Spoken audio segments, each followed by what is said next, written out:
I want to break with protocol a moment and welcome Councillor Sherry Ali, who was supposed to be our moderator tonight. Councillor Ali, my apologies. We tried to wait as long as we could. But I'm sure she will be on the mic at some point tonight because she has a lot of insight into this and I'm sure would want to make a contribution.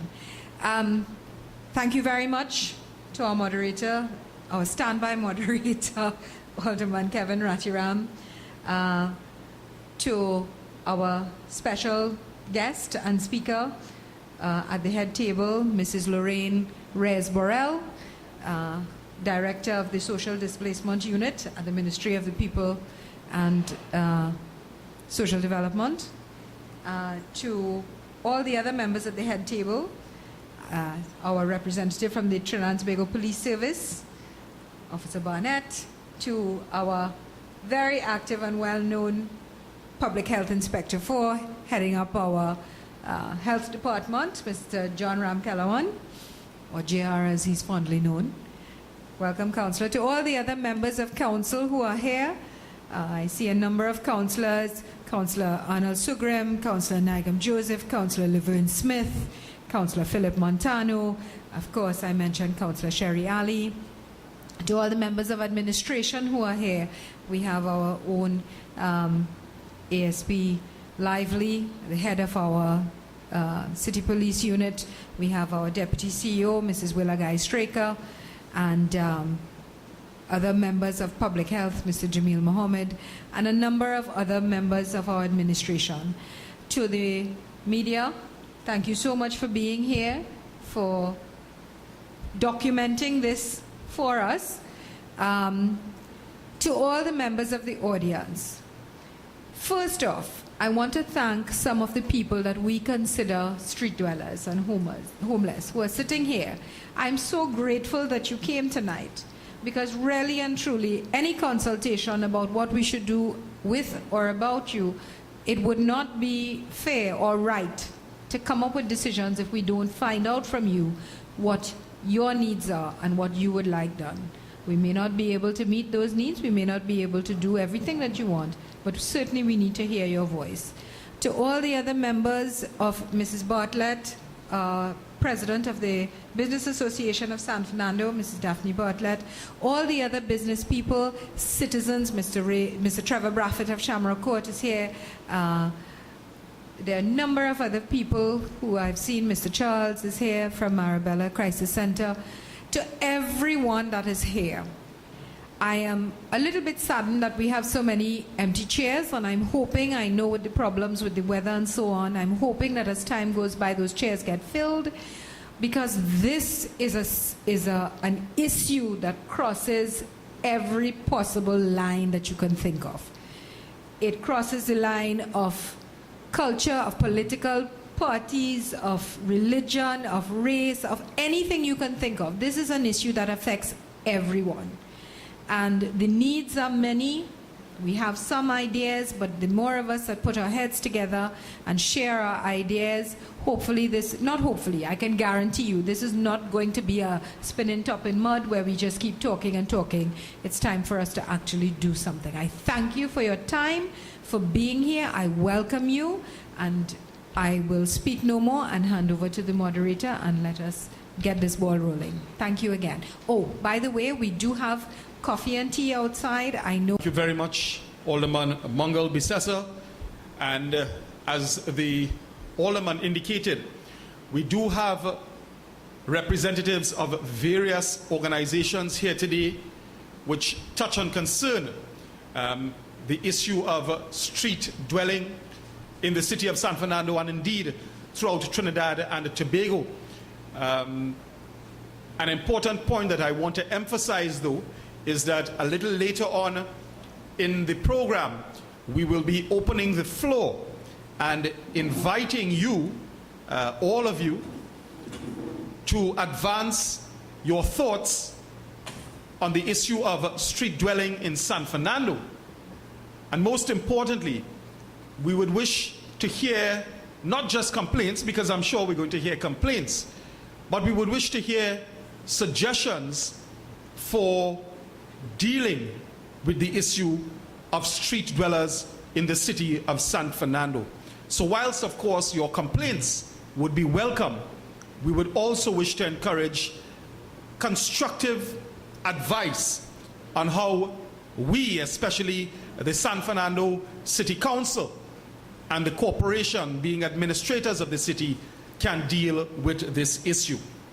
Ladies and gentlemen, most, if not all of you would know that the issue of street dwellers in Trinidad and Tobago is something which falls within the purview of the Ministry of the People and the Social Development. With a view to that, we are honored to have a representative of that ministry here this evening who will share her thoughts on the matter and give us a perspective on street dwellers in Trinidad and Tobago from the said ministry. Without further ado, it gives me great pleasure to welcome Mrs. Lorraine Rez Borrell, Executive Director of the Social Displacement Unit of the Ministry of the People and the Social Development. Please give her a warm welcome. Table, councillors of the San Fernando City Corporations, persons who may at some point in time have lived on the streets, special hello and good evening. Ladies and gentlemen, it is truly an honor to be sharing here with you this evening. I am sharing from a perspective of working with persons living on the streets for 15 years now. And it is from this standpoint that I will be sharing this evening. 15 years have allowed me to grow with this and grapple with the challenges that street dwelling is. As Alderman Ratiram would have indicated earlier, the fact is all of us would know that this is not new, and it's been here for a while, and with anybody who came for a quick fix from 15 years, clearly we still have street dwelling, and we have been doing work in the ministry, whichever name we've been called at different times, and we still have street dwelling among us. So this evening, more than anything else, I want to share a perspective on the street dweller. Who is the street dweller? I think, as rightful citizens of Trinidad and Tobago, we are rightful. Our response to persons living on the street, it runs a range. You find that it's from no effect, we just step over, cross the street, to they need to be locked away. And the sentiments, even in locking away, runs a range also. Everything from a nice home to, I have heard, Scorpion Island. That is an option for some persons as far as a solution. And not many of us, even the kind and God-fearing ones, see the humanity of persons living on the streets. We miss that. Yes, this is someone who is on the streets, but this someone went to school. Quite likely in Trinidad and Tobago they did, up to secondary, and I have encountered persons with university education. They held a job, was a husband, a wife, a father. Yes, he or she now may have mental health issues, may have used or continue to use illegal substances, unemployed, unemployable, elderly, mentally challenged, deported, abandoned, abused, and in some cases, all of the above. We have that.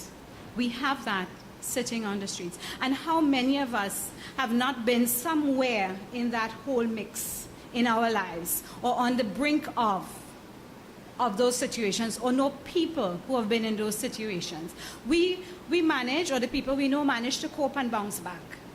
The person on the street is someone who bouncing back didn't work very well.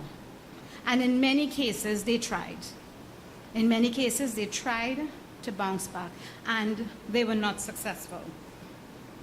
So this evening, I want to ask, can we see the person who is on the streets as one of us?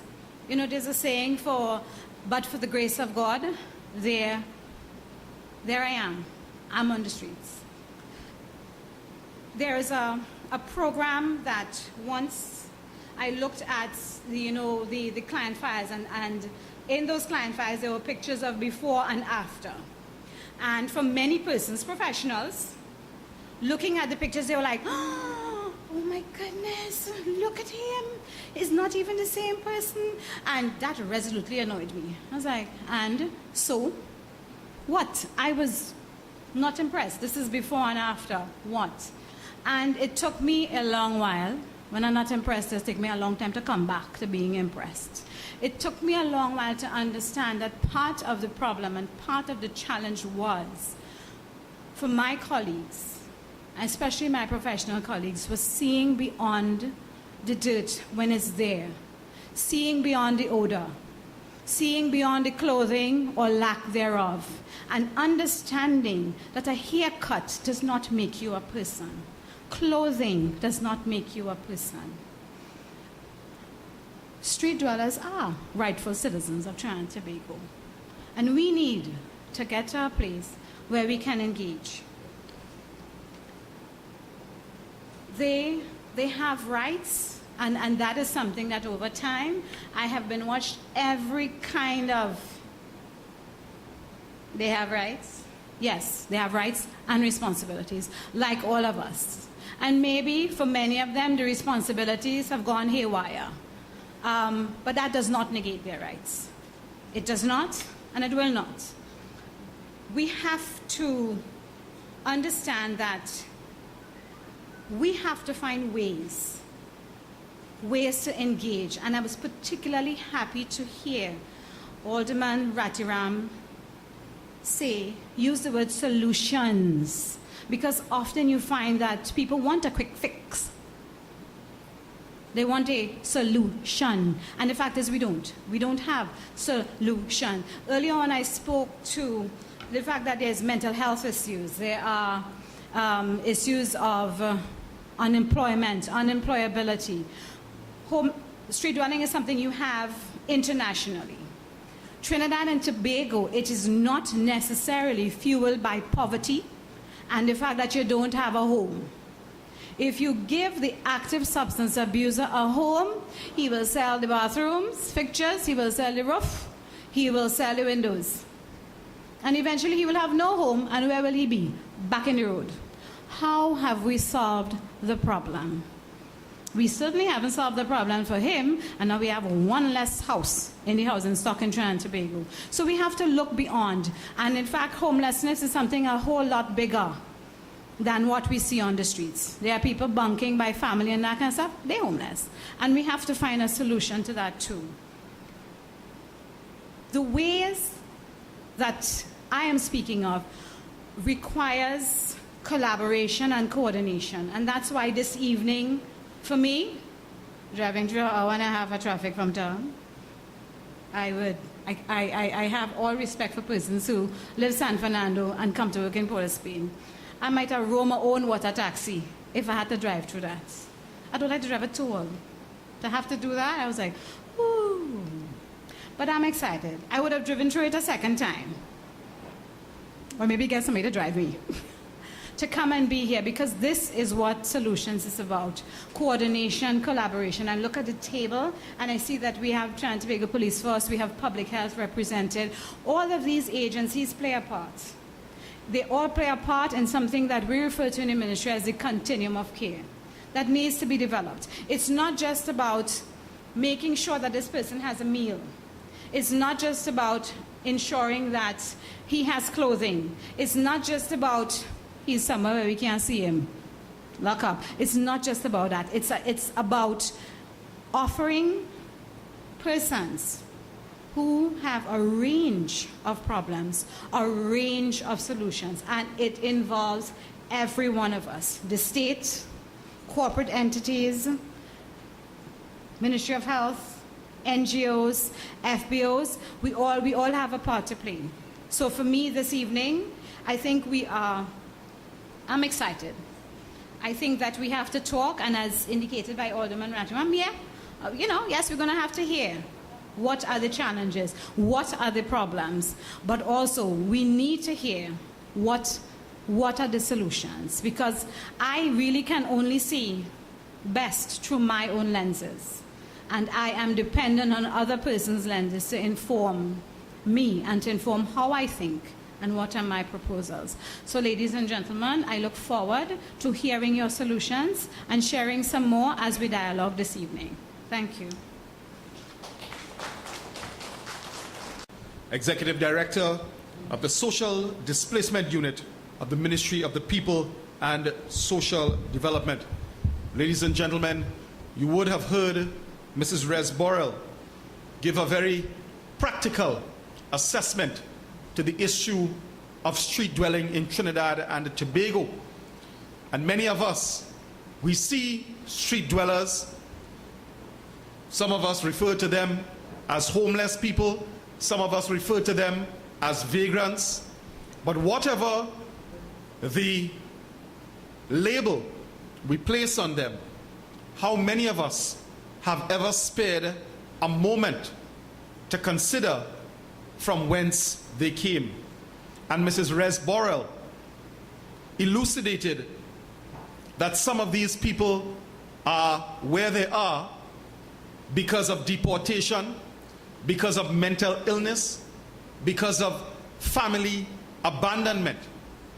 And so often we are so quick to judge them as failures. We are so quick to label them liabilities on our society without sparing a thought as to why they are where they are, and more importantly, how we as fellow human beings can assist them in getting out of their situation. So ladies and gentlemen, with these few words from Alderman Mungal Bisessa and Mrs. Rez Borrell, I now want to open the floor to give you the opportunity to share your views, your thoughts, your advice on the issue of street dwellers, especially in the city of San Fernando. And of course, we have some ground rules. Those of you who wish to contribute are asked to make your contribution via the microphone which is located in the aisles. I would kindly ask that you attempt to ensure that your contribution is no more than 3 minutes long. This in an attempt to ensure that we are able to accommodate the views of all those who wish to air their views here this evening. It goes without saying, please ensure that your contributions, if they are in the form of criticism, we don't have a problem with that, but please ensure that they are respectful and well-mannered. At the end of the day, this is about addressing a social issue and not just about complaining. Please let me emphasize that this consultation is being recorded. All the views which you share this evening will be considered by the San Fernando City Corporation, and I'm sure the Ministry of the People and Social Development as well. So with that in mind, I would invite you all, those of you who wish to contribute, to take the microphone at this time now. All right? My name is Anand Baiju. I born San Fernando General Hospital. I grew up to Timon Lewis Road, New Grand Princess Town. Now, I was an alcoholic. I smoked cocaine for 13 years. I wonder how many times I beg God to help me to walk away from that. And thank God I walk away from it, but I stink with the alcohol. I still right now, I Wichita, drinking beer, I wouldn't lie over here. I'm drinking beer, I don't smoke a cigarette, and I'm done with that. And I understand? My father hung himself in the house. My mother died with heart attack because she had heart, kidney pressure, sugar. I had sugar, I had diabetic case. I had high blood pressure. I have a big foot that's steel in it. And I understand? My chest is giving me pressure. I used to make my little day walk in the market, walk up there, but I cannot do nothing again. If I walk from here to the fast and I have anything heavy, I blow in short. And I understand? The doctor tell me do nothing with no curry, nothing, no coffee, nothing black, no black sweet drink, no black coffee, no curry, no cheese, no butter. And I understand? But I still take a chance and eat it. And I understand? But I asking God to help me to walk from there, to help me to get off the street. Because the street is, I out on the street about 18 years, you know.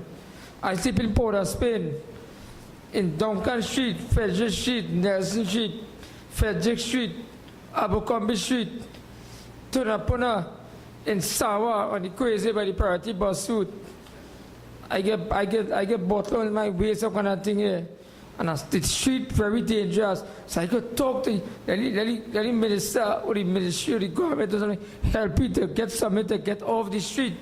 You think we want to be on sleeping cabin on the street every day of our life? That doesn't make sense. It doesn't make sense at all. What life is that? That's not a life. A life is when you have somewhere to live, you get up. Nobody's going to take a bail in the hospital. When we sit down, we go upstairs, talk security, go upstairs in the shower, we switch up everything, towel everything, you can take a bath, change the clothes, everything. Look, Miss Gloria here, I was in Coty Rock, and I leave because I did alcohol. Me I go, I leave because I drink and I come out and I start drink, and me I going back. Me I go lie for you, I'm talking the truth. Look, Miss Gloria here, Miss Jackie, Miss Gloria, Mr. Prophet, understand? I was there. You understand? But we be speaking about, we're trying to speak about, is to try to somebody at the Ministry of the Social Development or Social Welfare or the mayor or somebody to help us to get a second chance to get off the street, find somewhere to put us. You understand? Look, one day the police swing there, nobody caught over there asleep. A sitting officer swing. And he was under the influence of alcohol. Hit me a batu here. Oh, get up, get up, get up. Leave all the things, all the move. Well, he got a cause over there, swing back. And I said, but I went on, I meet Mr. Chit, the resigning inspector, and I spoke to him. He said they could move you from the street, but they cannot come and hit you on the street. They said, because we do nothing. I get locked up. We had that Bassy Jack building, back opposite the hospital there. You understand? They'll come and lock you up. They come in uniform, you know. The police don't come out by gun with thing over their hair, over their head, like they're going to pick up a dead. And they come and they put handcuffs on us, and they carry the smoker down in the hole and cell. And when they carry, they keep it the whole night there. And then we go on facing the magistrate in the court. And if facing the magistrate asks me, he said, you have a lawyer? I say, no, sir. He said, how you plead? I said, well, boss, I plead guilty. He said, okay. The charge you for loitering and sleep on the street. $200 forthwith or 30 days in jail. I didn't have no money to pay. I went and make my 30 days. I make my 30 days to carry me in gold and Aruka. And I stand in Raymond Yard. We stayed there from there. I came to Port of Spain. From Port of Spain, I came to Santa Rosa Heights. I make my 30 days there. And I come out by the grace of God. And so I just trying to say something that somebody can help me. And I'm speaking for all of us, not for myself, for all who are on the streets, all my friends and whosoever it is, right?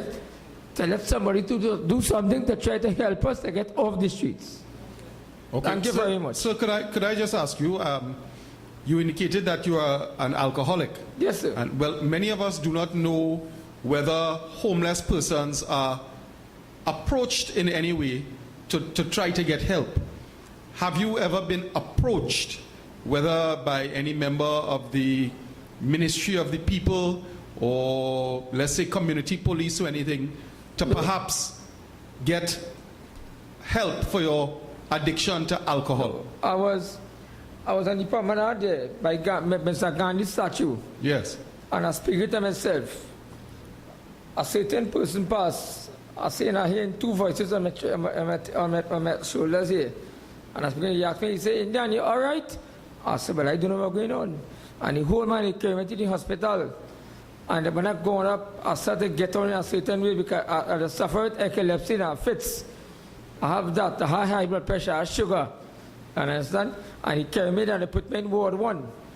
I spent 7 days in Ward 1. From Ward 1, the woman signed out the paper and they sent me to sentence. I went sentence for the alcohol treatment. I spent 14 days there. 14 days. And I came out. Right? I was in Piparo Empowerment Center. I told you the place. I have a break foot here. I was stealing it. I boiled both out on my foot.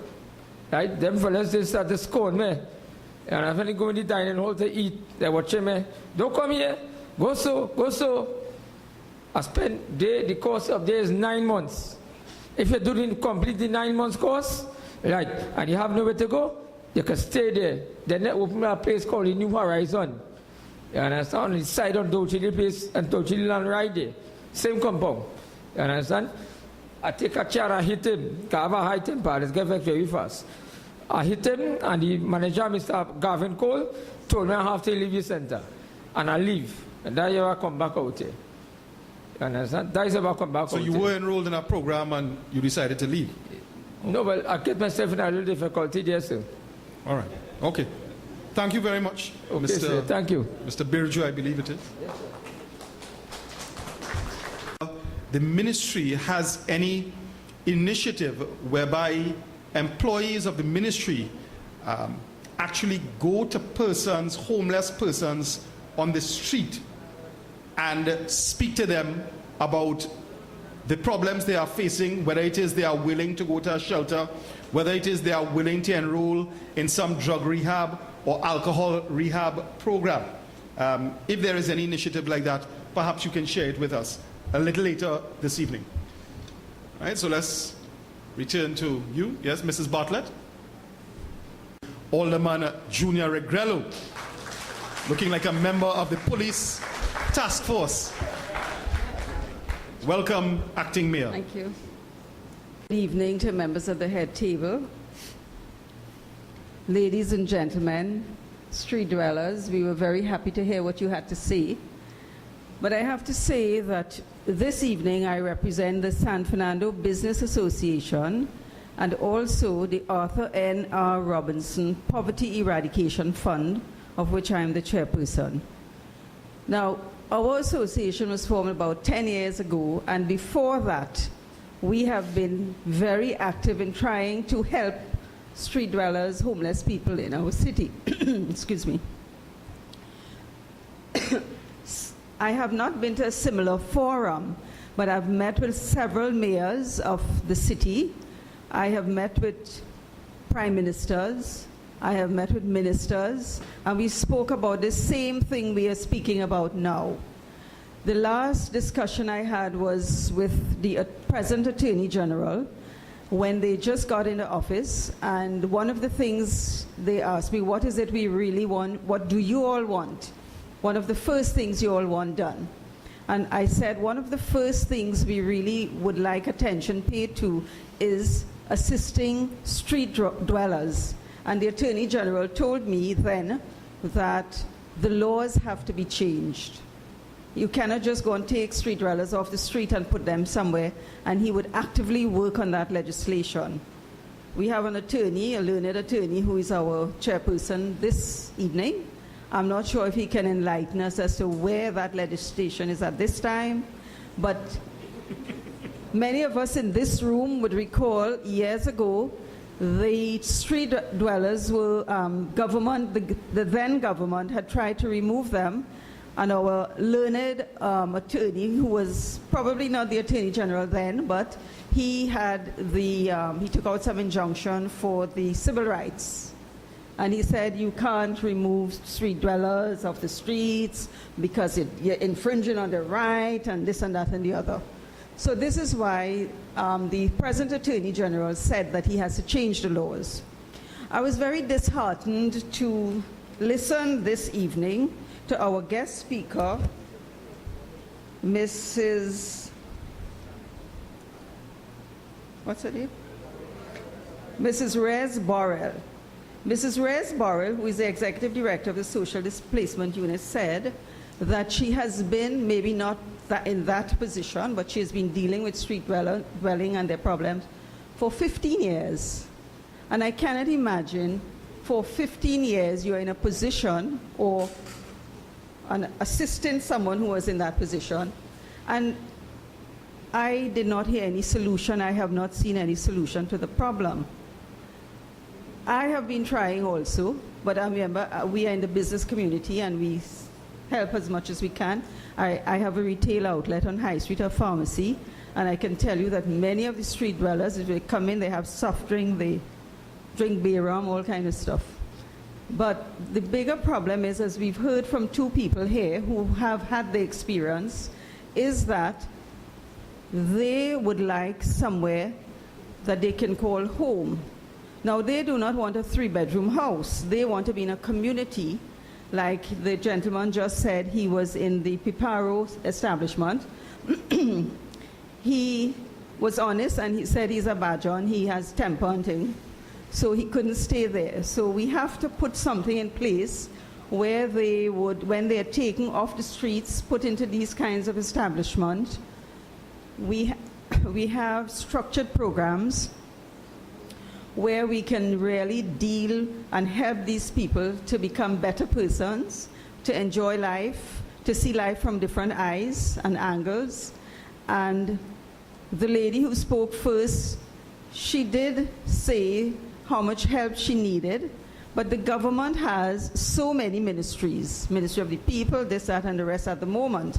And I know for a fact that the present Prime Minister, one of her intention, because I was at that meeting at that time with her before she was Prime Minister, and I don't support any political party, but it's just that coincidentally, I was with her, with the former President, Ian R. Robinson, and she did ask us, because I chair his fund, she did say, what would you all like me to do if I become the Prime Minister?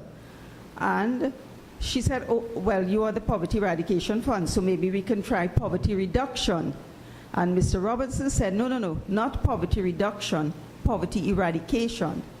And they have in place at the moment many programs. You get free food card, you get social assistance, you get pension, you get free medicines in the hospital and so on. But it is not structured in a way where these people can access them.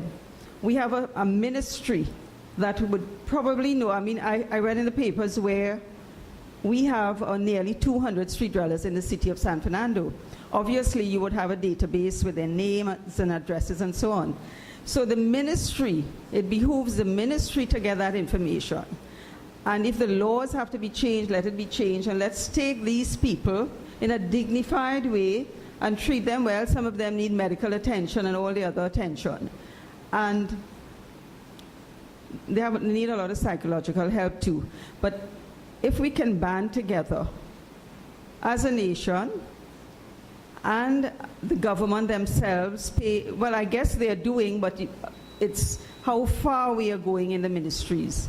Because we have the guest speaker who said she knows about all this mental health, etc., etc. But I would like her to tell us what else have they done and what else have they achieved in that ministry or any other ministry or similar names and so on, so that at least we can know where we are heading. And I'm very happy, and I must congratulate Councillor Vidya for this initiative again. And I think this is the last type of meeting like this I would come to, because I've been to things like these so many times, and I would offer my assistance to the councillor and the mayor and deputy mayor and all of them in any way possible. I always lobby for people who need help. God has been good to us, like most of us in this room. He's been very good to us. We are thankful, but we must give back, and this is the way we are giving back. And we have to give our Councillor Vidya a round of applause for this. We know she's not doing it alone, and she has the other help of the other councillors, but still is her initiative, and I really, really am happy about that. So let's see if it's not just a talk shop we have here again, and we can get some solutions, and the ministry is here, representative of the ministry is here, and to build a building, it don't take long, you know. 3-story steel structure goes up in 3 months. We have many people here who might donate land, the government has land, and you would get so many volunteers helping you. So we in the business community, you know, we don't really like to talk. We like action because they look at the bottom line. In this case, the bottom line is getting the street dwellers off the street and treating them nicely. So I would like to pledge to the San Fernando City Corporation, the mayor, deputy mayor, and his councillors, any assistance that they may require from our business association. And we would really be willing to see a structure go up as soon as possible. But Mr. Ratiram will have to tell us about the legal part of that. You cannot go and take a street dweller off the road and just put them in a building. I don't think so. Maybe some of you all here might have better information than me. So on that note, we gave you a little bit of the solution that we have. We complain. We are complainers also. So we complain and then we give you solution. We also offered free service. Any assistance you all need from us, just let us know, and I'm sure we would contribute in any way possible. Thank you very much, ladies and gentlemen. Points you raised there, and Alderman Mungal Bisesa, take note.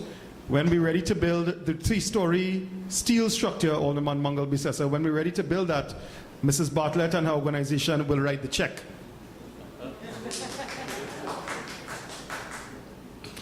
And again, Mrs.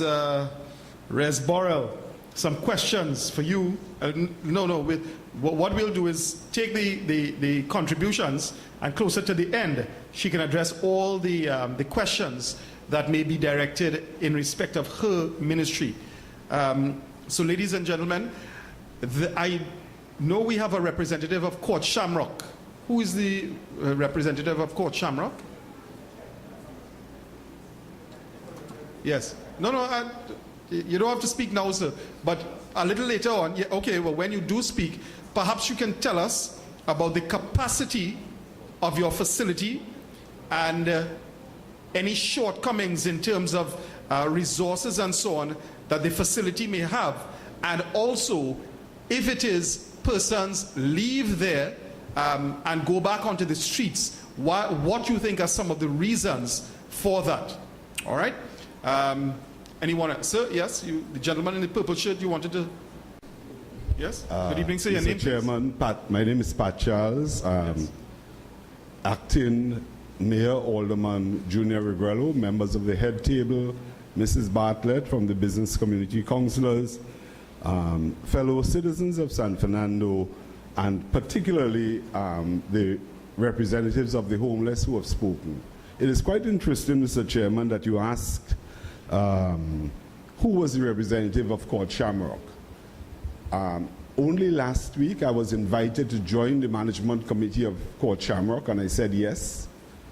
And in listening to the conversation that has gone so far, I had listed a couple of questions.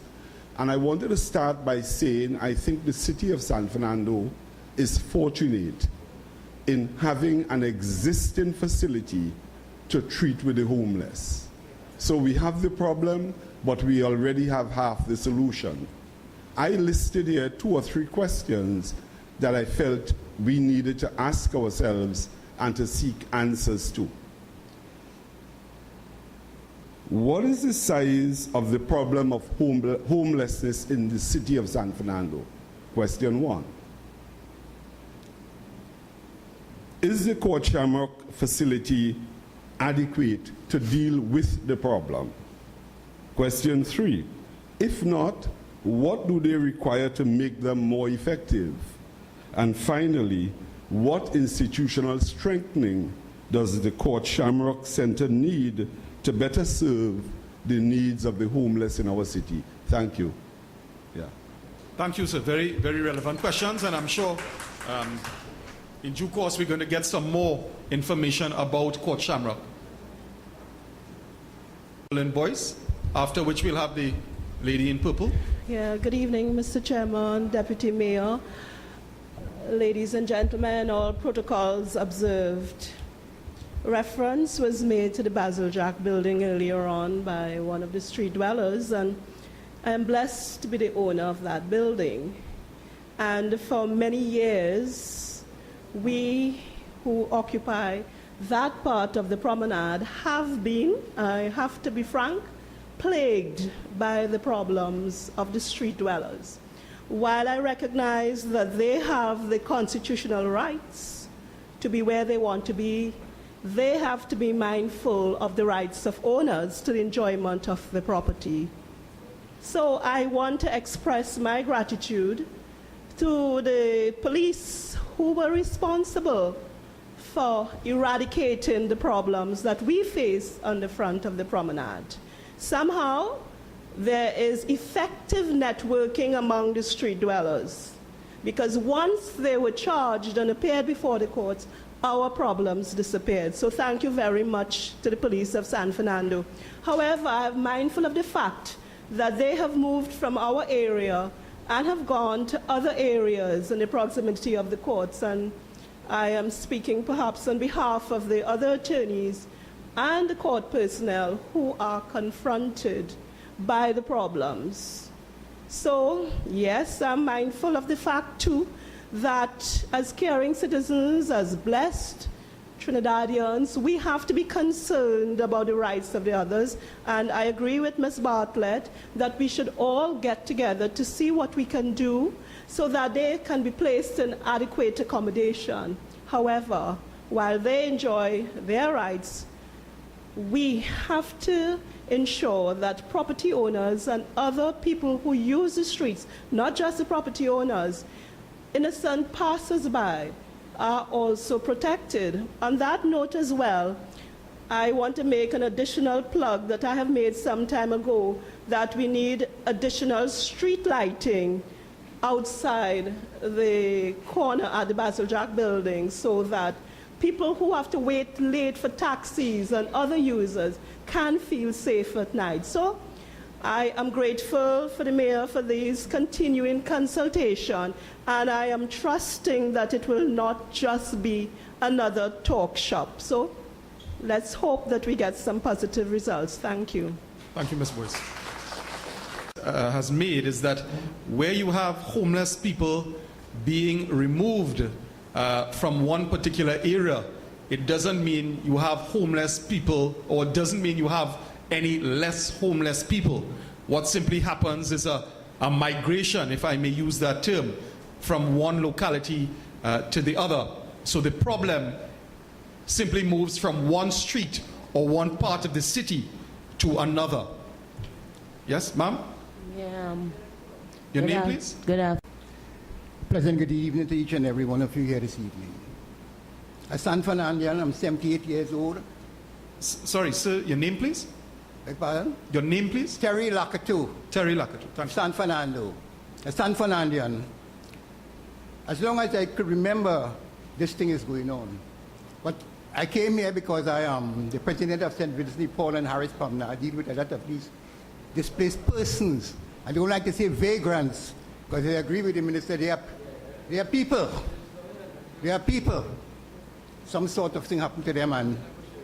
But the whole reason I came here this evening, displaced persons, night shelter, home for the aged, is two different things. What I understand, Port Shamrock is a home for the aged. This is what I understand. And they have a night shelter. But the amount of people on the street in that night shelter is no good. The whole thing is important, is to get them off of the street in the night. It ain't no big set of thing. Everything is good. We'll see them after. We'll speak to them. What is their problem? But what is on the street in the night, they are people, they are God's children. And we have to do something to get them out of the street in the night. You get places where they could change their clothing. They will bathe. You have people, they say don't feed them on the street. But as long as these people are on the street, people of Christian doctrine and God's people are going to give them on the street. Have some people there in the homes before they leave. I'm speaking about the night shelters, that they would give them a cup of tea, and they'd have people in Trinidad would do that in San Fernando. So the whole thing of getting to do these things and buildings and things, yes, that is good. That is the long term. But the term now is to get them off the streets, get somewhere for them to sleep in the night. 16 beds they have. Every week I go down to Coty Shamrock, we get bread from the church. Up to last week, tomorrow I will carry bread there from St. Vincent de Paul. What we pick up and we take there on a Thursday morning. My card will be full with bread. So I know it's 16 beds. Count the 16 people there. They don't be on the street. The people who you said you build night shelter for, is not the people that be sleeping there. Go on the street, you will see the difference. If you walk the street, you will see it's other people there that's staying there in the night.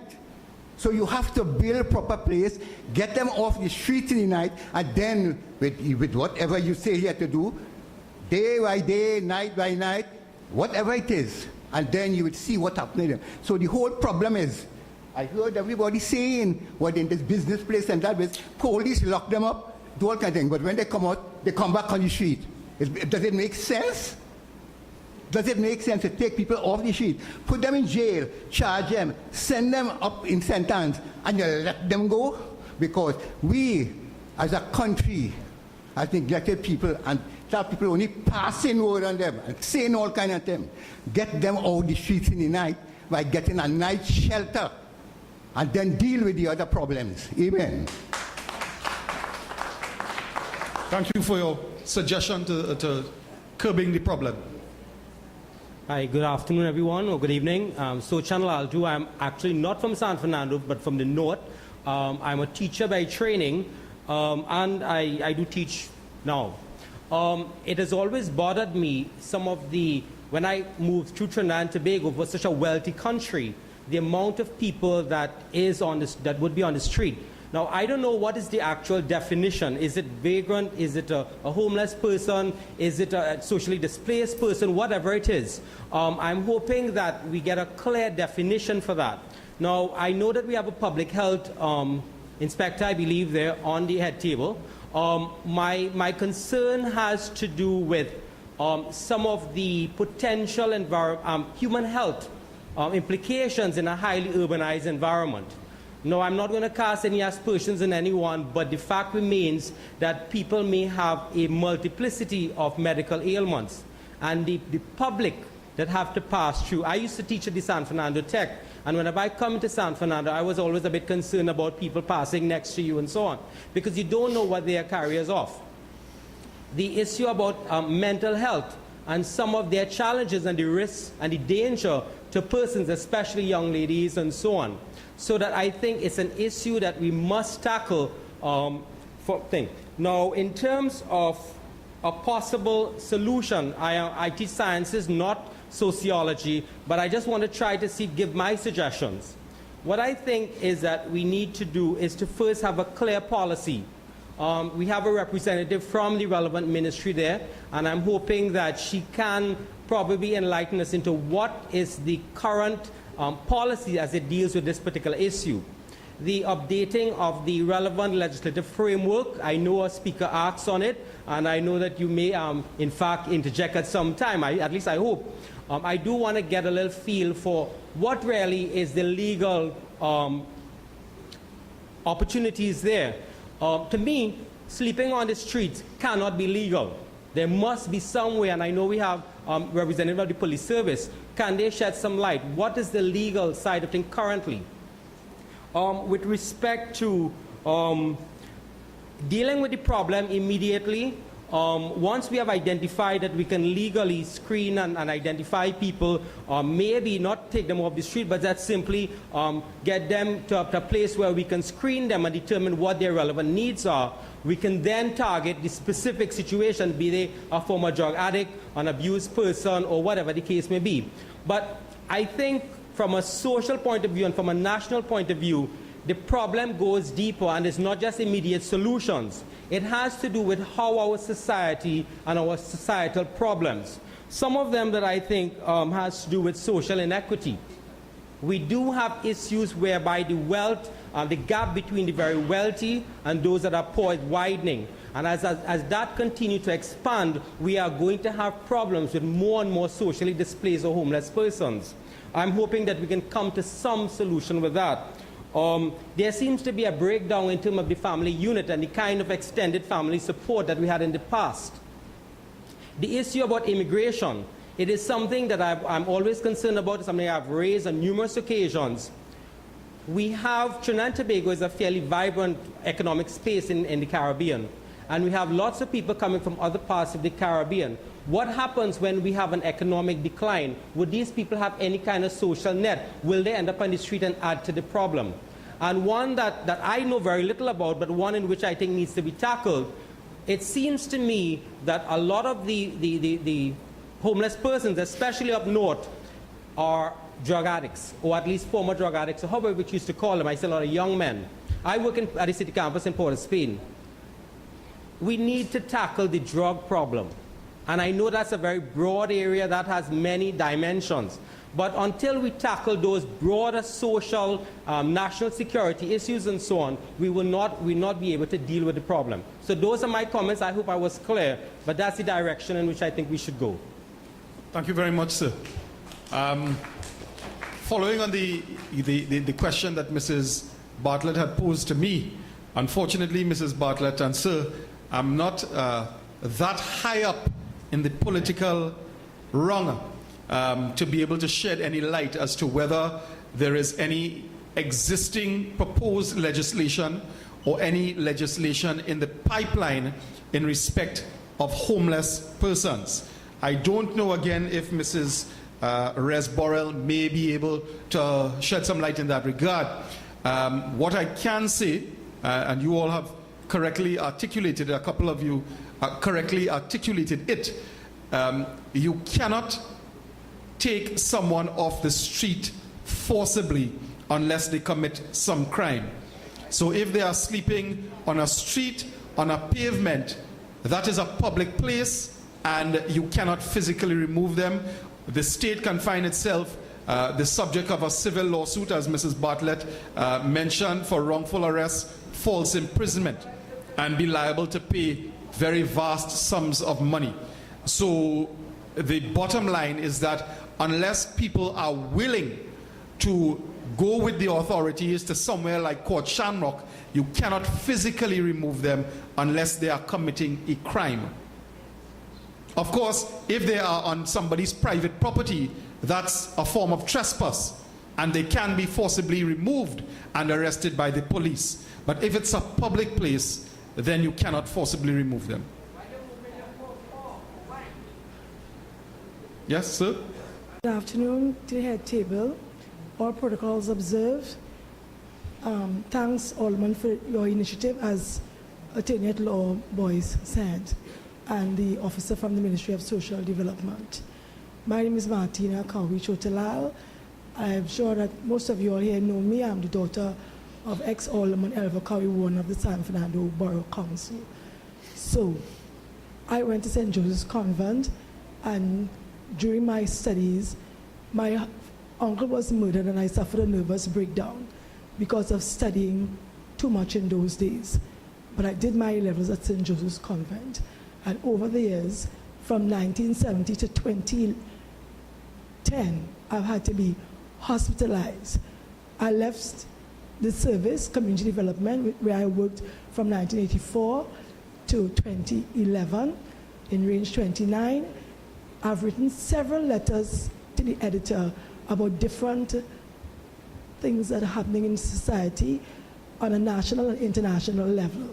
So I know what it is like to be on the street. I've had personal experience in Ward 1 and Ward 8, and even though I dress well, I write a lot, I mix with from the Prime Minister's go right down, I still have the stigma of being a crazy person. I've had personal experience with people on the street. There's a girl on High Street right in front of Scotiabank, and I said something needs to be done with this girl. She changes her clothes in full view of everybody, and nobody will find it reasonable to go and talk to her and see what is wrong with her. I am a breast cancer survivor, and Scotiabank commissioned me to do a breast cancer paper, which I did because the breast cancer walk is in September. Another nurse who used to nurse me in Ward 8, Nurse Ryan of the NICER Foundation, came to me and told me that there's a mental health month in the month of October, and if I could give him assistance because I got the use of my mother's park on Rudolph Street. And I told him that I would do all in my power to see that this mental health month becomes a reality and is successful. There is a building, as I spoke in the last consultation, that the fire service was using. It has gone into disrepair.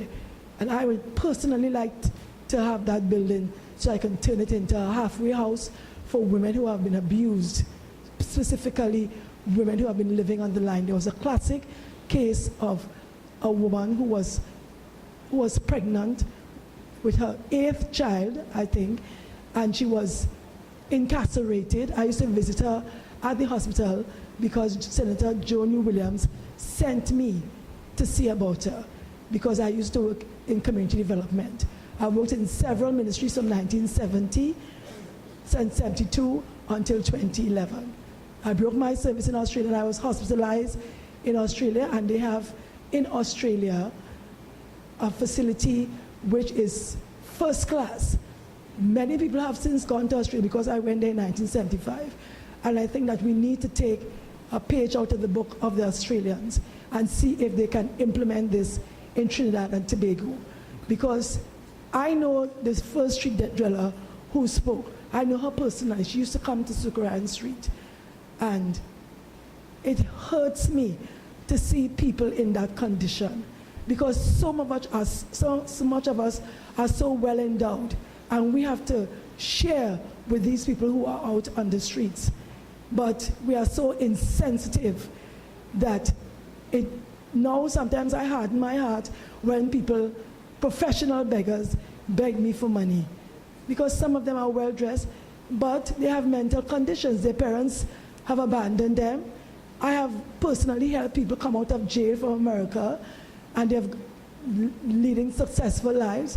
If you want to live a successful life, you can, but some of them are just lazy, and they don't care.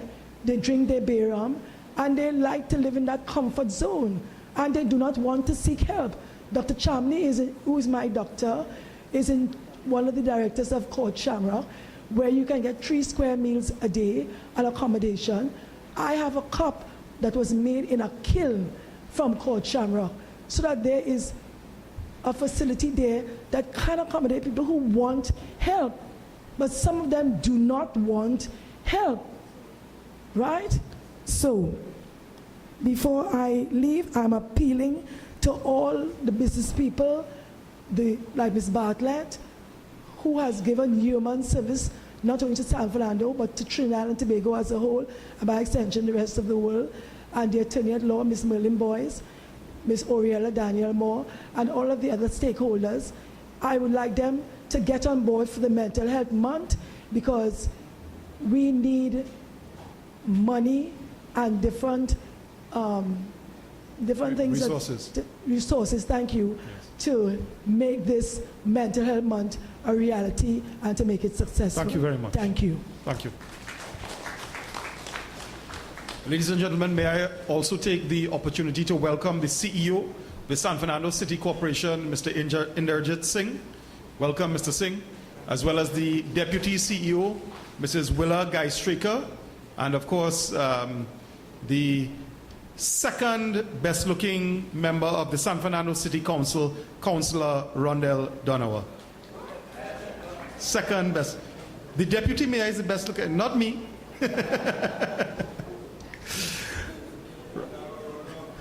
Oh dear. My name is Ashok Munilal. Mr. Munilal? Yes, sir. Yes, good evening. Come to voice my opinion. I've been homeless since I was 9 years old. My mother left my father. When I went by, she told me that I do have no place for you, so go by your father. When I went by my father didn't, so I had to sleep in the road. So I'm going on 56 years now, but I've been to institutions like the Shamrock. I've been to the Port of Spain institution, where they keep people up there in the building. And that building is a very good building because majority are the citizens that in the building get up in the morning and goes to work and come back in the evening, whether they go to work and come back in the work in the night time and have a rest. But majority are the people who live in the building goes to work. Even underneath the building, it has human being who get up and go to work in a rubbish truck and do some work and all kind of thing to own a living. So they're not dependent on the government really to mind them. They're going up every morning and go and get our work to do. And just so are the street dwellers in the city of San Fernando. This morning I was here in one scene. I went to this man to give him our work, but he tell me $15,000. He said, "Oh, I can't pay that. I could only pay he could only pay $8,000. So this is not the problem that they have to hold people and put them in places, but get a place for them so that because it are plenty of them, they want willingly to get up in the morning and go and make a day work to own a living. You understand? To make themselves somebody. But this is what it have in the Port of Spain in the Riverside sale now. Because majority of the people who stay upstairs, they just get up in the morning and go to work. And who doesn't go to work? Because they be mentally ill. That's all I have to say. Thank you very much, Mr. Munlad. Anyone else? Okay, you need to come to the microphone. Good night, everyone. Donald Francois is the name. I was sitting here and listening to all the contributions. You know, some had very emotional contributions, some with a bit of disdain to the homeless situation. You know, and you know, I do not envy one bit. I do not envy the head table one bit, those who are in charge, because they have a big challenge ahead of them. You know, because it's something that has been facing the country for a very long time, homelessness, and you know, but what can we do about it? You know, I really do not have the answer per se, but I've been listening to everyone speak, and you know, it's about really trying to reintegrate the people back into society. You know, you can't just leave them and, you know, you find somewhere for them to live, and you give them some food, as someone said, and all these different things. Yes, these are the basic necessities that everyone is afforded in life, you know, and they too should be afforded the same thing. The thing about it is that anyone, you know, when you see a have, so to speak, when you have never been in that position, you really can't understand the plight of the man who living on the streets, right? But anyone at any given time, by a strange twist of fate, could end up on the streets. Some might think it can't happen to them, but it is possible, right? And I'm sure if it happened to you, you would like to know that you could get help too, or that somebody will be able to be compassionate towards you, right? So, I mean, I believe that shelter must be provided. One speaker said it is not the answer, but it's a start.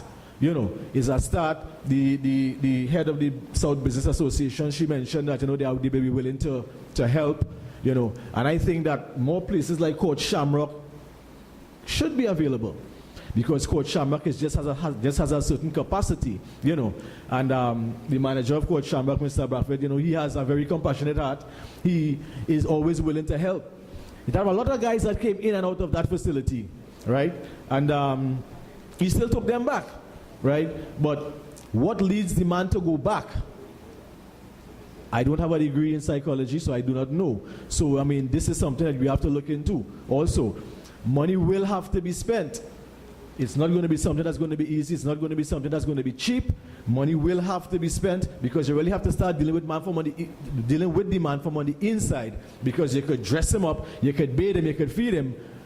But what is going on the inside of that man? What led him to go on the streets in the first place? You know, the drugs is an issue also.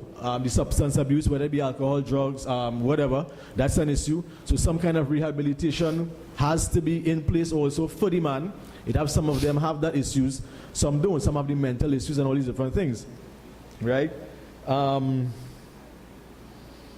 I think that Basically, when you have one of these centers, if you build a structure big enough to house maybe one or two, to house some of these people, some of the homeless, you have to have some kind of life skills training in place also to, you know, because you're feeding them, but you also need to get into their minds and to help them to come back, to reintegrate themselves back into society. Because as one past prime minister says, you give a man a fish for a day and he will eat for eat for that day. You give a man a fish and he will eat for that day. But you teach him how to fish and he will eat for a lifetime. So, I mean, you really have a task ahead of you. I do not envy you, as I said. And I hope that, something being said here, something positive will come out of it. Thanks. Thank you. The lady in the back who had spoken first, you wanted to say something again? Yeah? Business owner. Just to say first, all protocols observed. Acting Mayor, nice having you here. And certainly let me congratulate the initiative. I mean, consultation we know has its own connotation. So from the San Fernando community, it is appreciated. I'd just like to put a little reality because the business I own is a coffee shop and it's at the bottom of Lord Street. And you all have heard the street dwellers, so I'm going to give you a business perspective. In business, we always say the customer is right. But we also add that the customer has a responsibility in being right. And as such, while we recognize the rights of the street dwellers, we must recognize they have to be responsible.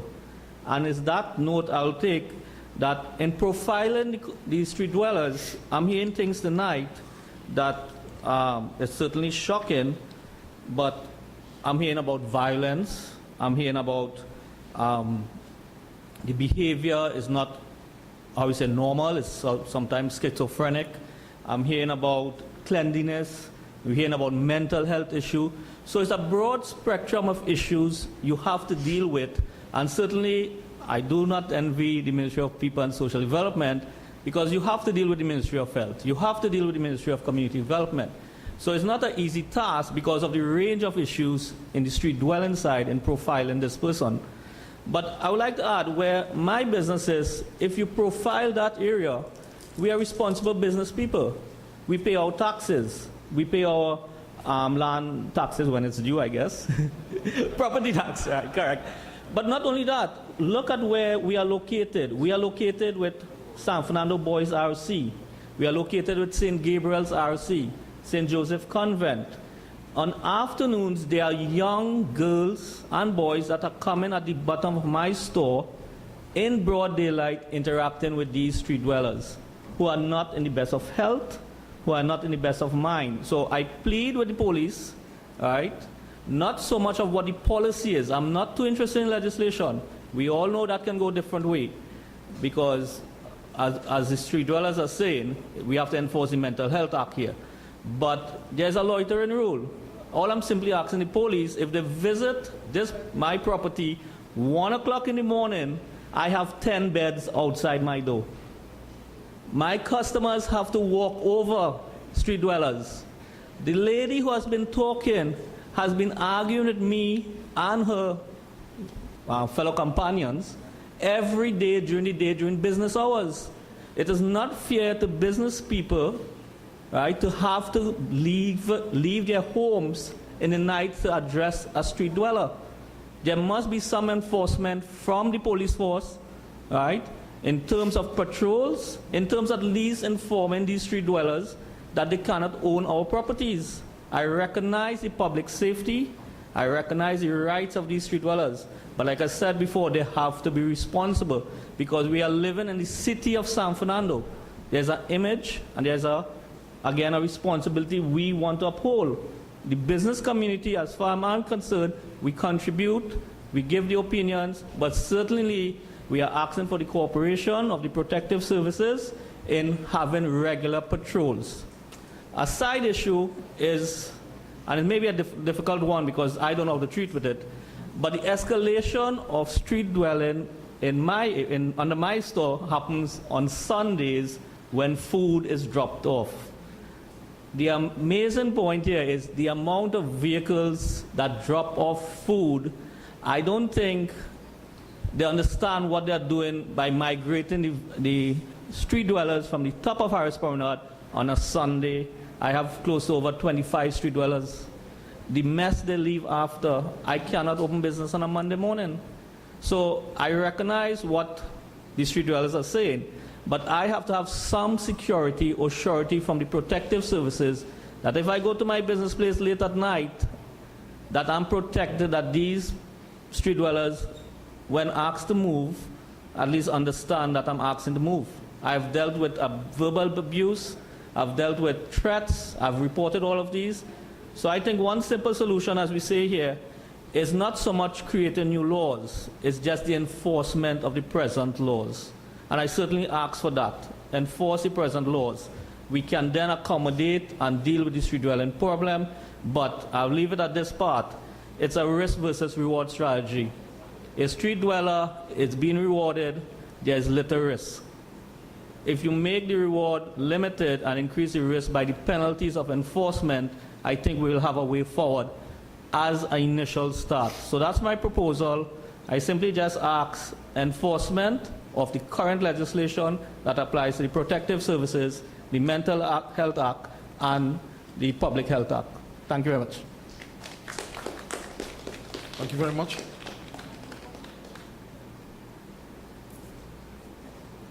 Okay, the gentleman in purple, I know you wanted to speak for a while, so perhaps you could just sit close. No? All right, sir. Sir, sit, if you could perhaps sit in the chair close to the aisle. All right, okay. So after this gentleman in white, the gentleman in purple is going to speak. All right, so please, nobody rush the mic after the gentleman in white. Good evening, my name is Winston. Along with helping the street dwellers, I also believe it's very important to get the street dwellers' story. Because, okay, the street dwellers amongst us, they come from homes, they had families, they went to church, they went to school, they had jobs, just like any one of other people in the country. So what it is caused them to hit the streets. There are many different reasons. I believe it's important that we get the stories from childhood to present, get these stories, and look for the common threads among the stories. We can then use this now to look at our youth and to find out, to pinpoint those amongst our youth that are most at risk to hit the streets. Because if you're looking at a long-term program, you're not only looking at helping those who are on the street at present, but you want to help those who haven't hit the streets as yet, you know? Use the information that we have, train our teachers, community, police, you know, doctors, nurses, all those who deal with children, to be able to identify amongst our youths who, because right now we have children amongst us going to school, going to church, you know, average children who are going to end up drug addicts. Some will end up doctors, lawyers, accountants. Some going to end up drug addicts. Some going to end up homeless. You know, stitching time saves 9. Not only help our street dwellers, but stop our society from the constant churning out of more and more street dwellers, more and more drug addicts. So I think any, you know, plan we look at has to take into consideration the future, along also with the present. Thank you very much. Yes, important, very important point, identifying the causes of street dwelling so that we can have a preventative aspect of it as well. Gentleman in the purple shirt. Good night, everyone. All are going good? Lovely. Big brother. Congregation, everybody. Chairman, Mr. Speaker.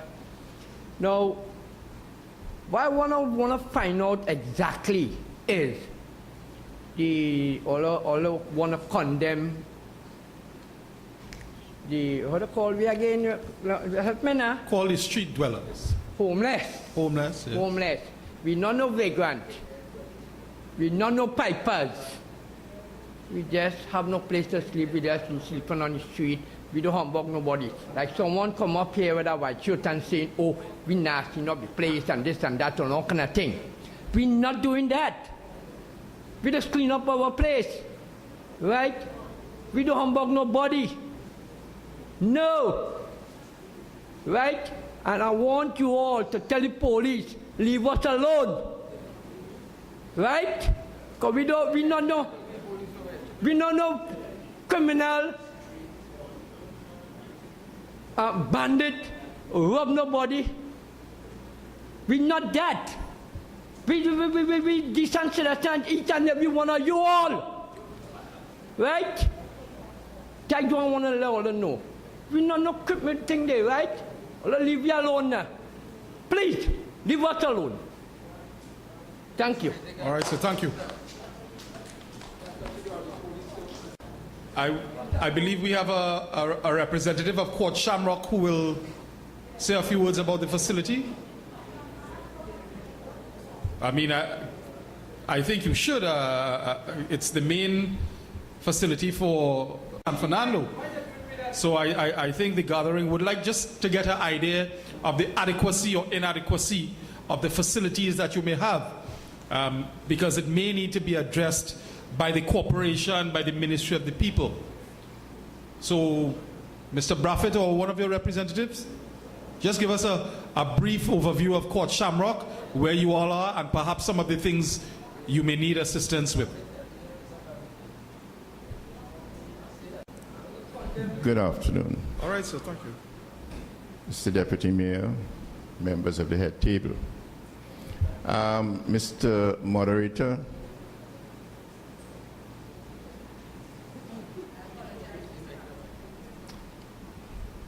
you put a cap of 3 minutes. If I have to talk about Court Shamrock, you'll be here for the balance of the night.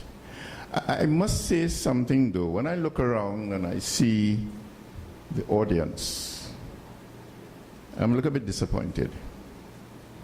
And I suppose I'm going to get knocked behind my head for what I'm going to say. If this was community chess, this place would have been full. But the stigma that is put on the homeless, them fellas big and bad, and they're lying down on the ground, they have nothing to do. We are helping them. And that is the concept. That's the concept. I don't know, but you look at homeless people and you have to categorize them.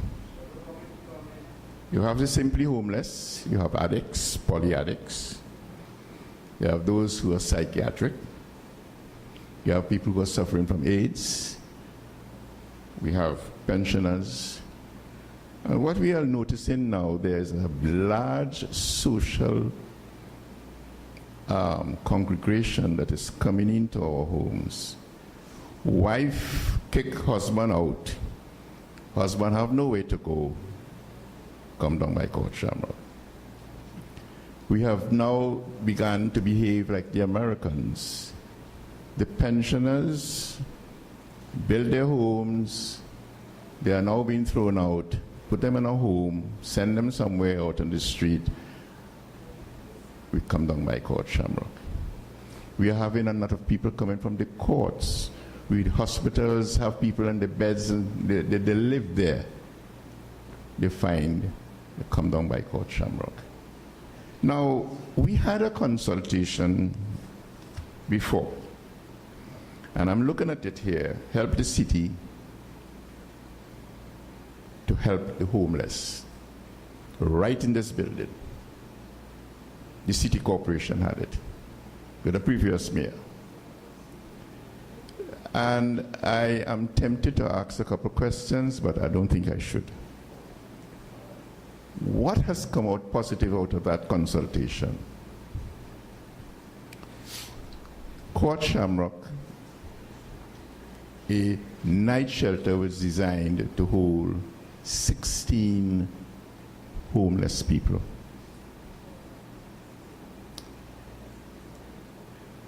If it was continued, we had intended to remove those 16 beds and create double-deckers, so you would have had 32 beds. So we were sure that 32 people were coming off the street every night.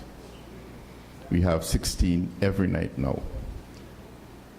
what is happening down there? We have been established since 1999, and as Ms. Borrell says, she's been there. I have been there since 2000. And the history of Court Shamrock, it is really a revolving room. Over 966 people have come in and out of Court Shamrock to present. We have been able to establish a rehabilitation program to help those to reintegrate them back into society. We have welding programs. We taught people how to make bottles, plaques. Right now we are teaching people how to make pots. We had one of the most flourishing markets, gardens.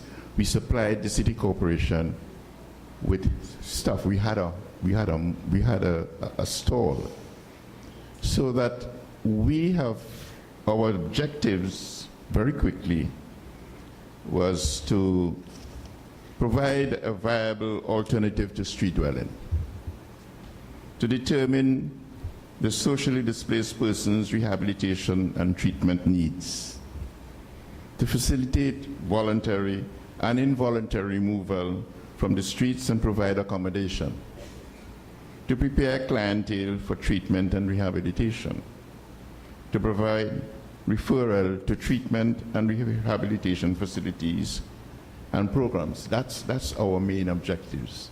I won't go through the number of services that we offer, but it all boils down to funding. And that's where we have problems. Since 1999, the very good ministry has not increased our subvention to date. So we are operating on a deficit budget. What we do, we had to raise our own funds. We have had breakfast mornings, very successful, to buy equipment to help ourselves.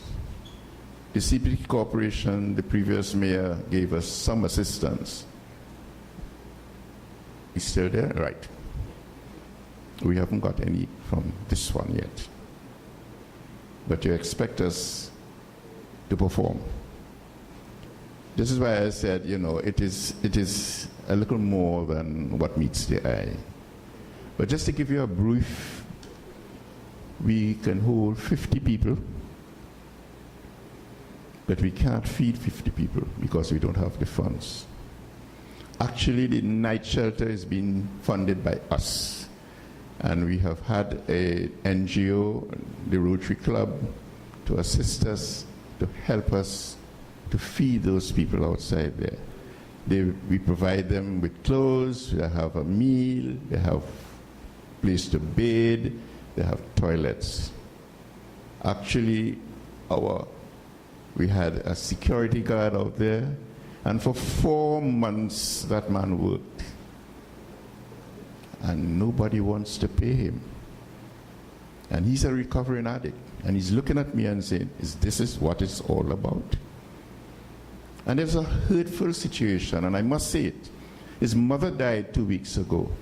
And he came to me with tears in his eyes, and he said to me, "Sir, you all owe me money, and I can't find a cent to help bury my mother. Is this why you want me to be rehabilitated?" I couldn't answer him. So we have a lot of problems down there, and we are surviving. And we will continue to survive, and we will continue to do what we have to do. We will help the homeless. As I said, we are revolving wheel, they come in and they go. We have had our successes, and we have had our failures. We have had more successes than failure, thank God. And I'm so pleased to say that a lot of people who have been successful due to our rehabilitation program has come back and say, Thank you. And we have one gentleman here, the other gentleman that spoke in the back, quite a few of them were willing to come and testify as to what is happening down there. Funding is one of the main problems. We don't have the money to do what we have to do. You cannot run an organization on a 1999 budget. Thank you very much.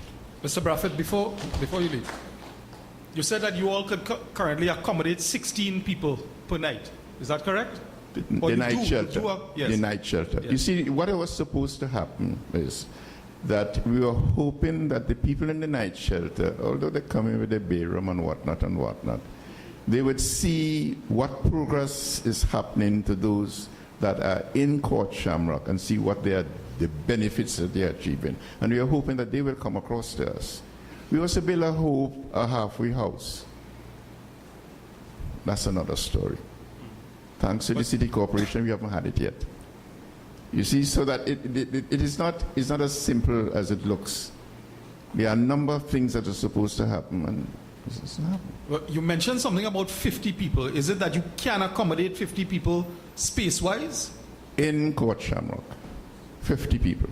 So you can currently you have 16 people per night, but 16 people in the night. You see, Court Shamrock itself, you can accommodate 50 people. But the city corporation helped us to build a night shelter where they just come in and they go. They come in the night and they go in the morning. Right? They don't go in through any programs or whatnot.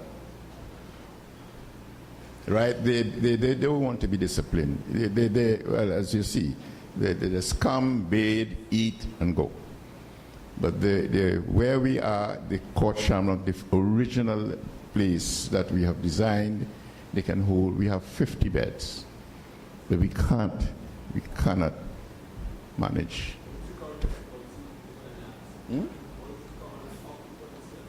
30. Yeah. And that is a stretch. In terms of the night shelter, if you could accommodate more than 16 persons, how many people do you think might be willing to avail themselves of the shelter on a nightly basis? Well, we had in train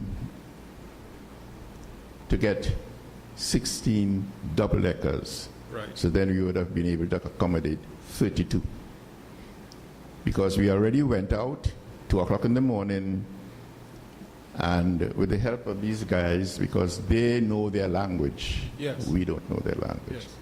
I remember the night with the previous Mayor Murad Ali. It was fun. 3 o'clock in the morning, we coming down Broadway. We had 40 people behind us. And when we got down to Russia Street, we had 12. But, you know, when they realize where they're going, they just disappear. Well, we ended up with 12, but, you know, at least that was 12 more people off the street, right? So there are a number of strategies to be put in place. There are a number of things to be done. But we need funding. And if we don't get funding, we're going to be in trouble. So immediately, you had hoped for 16 double-decker beds, which never materialized. Is that correct? That's it. It never materialized. And you mentioned something about not being able to feed as many as you need to. Right now, we are feeding those 16 people with the money that we get to feed our people. Yes. And now, from 2 months ago, with the help of the Rotary Club, they have given us some financial support. So that is helping us. All right. Okay, thank you very much, Mr. Welcome. Thank you very, very much. Getting a bit late, what I would do, I would wish to hear from the representative of the police and also Mrs. Rez Borrell again. But before we do that, I would ask the acting mayor to bring greetings. Unfortunately, His Worship the Mayor, Alderman Kazim Hussein, is out of the country. But filling his shoes very ably and capably is our very debonair deputy mayor. So I would ask him, the acting mayor of San Fernando, to bring greetings, official greetings, from the San Fernando City Corporation. Acting Mayor Alderman Junior Regrello. Thank you from the very dapper chairman. Nice proceedings. Our hard-working Alderman Vicessa, who is the coordinator of this evening's project, members of the head table, councillors, members of the administration, members of the media, stakeholders, interest groups. This deputy mayor and mayor job is the hardest job I've ever done in my life. It's harder than being a member of parliament, I must tell you. Because every bulb blowing in San Fernando, the mayor or the council is responsible for it, and we have to deal with these issues. However, we are here, all of us, to get the job done. This evening consultation will not be a talk shop, and I want to give Mrs. Bartlett and others the assurance that there's a gentleman in the audience who is taking notes, and that will be part of a very cogent strat plan that will deal with these issues here as we move forward. What is critical about this exercise, I think, is education. I've had the experience to travel some years ago when I used to be, before I got into politics, I was a director with the e-tech company, and we had gone to India at the time trying to woo investors, and we were invited to the president of the Bank of Baroda's home in Mumbai. So we got to this gentleman's home, which is a 3-story building, and entering the building, we saw a sort of young children, probably about 12 or so, in tattered clothes and real ras. These young children, real rasta hairstyle, what we'd have called dada here in my time growing up, down to almost to the ankle. So we went into this house, and dinner was provided for us in a very lavish way. So at the end of the night, I said, well, they were dumping the food into barrels, and I said, well, why are you dumping the food? Why don't you give it to the children? And I was informed, well, no, if you do that, by the following evening, you'll have them here by the droves. And that is an education. And that happens right now in Trinidad. Many times we are at City Hall and we see cars and vehicles are pulling up and people are offloading tons of food, feeding people. And that brings us back to the moral of the story. You are creating a problem by doing that because there's a provision. And once you do that, that will go on. And maybe come back to the education aspect. And we could even go to Singapore and people like Lee Kuan Yew. We have to really educate people, and that really would be the solution to most of what we're seeing here this evening. And the very critical issues and points raised, and which we'll have to take into consideration. Let us look at the processes and how we go about it. I recall looking at the Jamaican approach to this, and their home, there's a home in Jamaica, and it's called Open Arms. The home we have here is called Court Shamrock. Time you hear Court Shamrock in your mind as a court, or there's something like that, could send some signals and negative signals. So maybe there's another area that we could look at, creating a name that is kind of, embracing and make you feel that is another home as opposed to Court Shamrock. And I feel for the homeless people, because even those of us with homes are under threats, much less for somebody without a home. In terms of the violence that they and abuse that they're exposed to.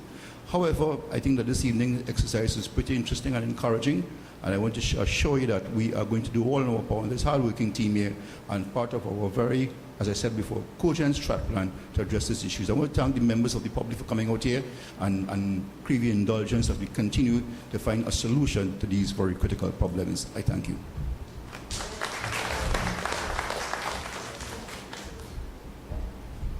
Thank you, Mr. Acting Mayor. Ladies and gentlemen, at this point, I would now invite Acting ASP Barnett to say a few words on behalf of the Trinidad and Tobago Police Service. So, Acting ASP Barnett.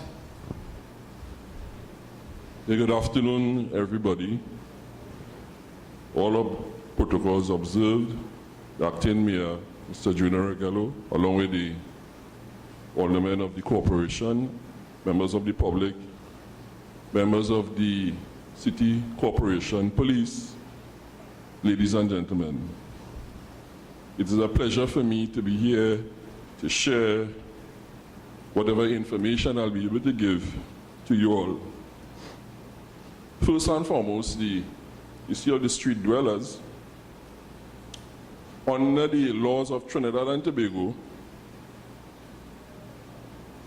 in the Summary Offences Act, is where we get our power to deal with problems that may arise from time to time involving the street dwellers. However,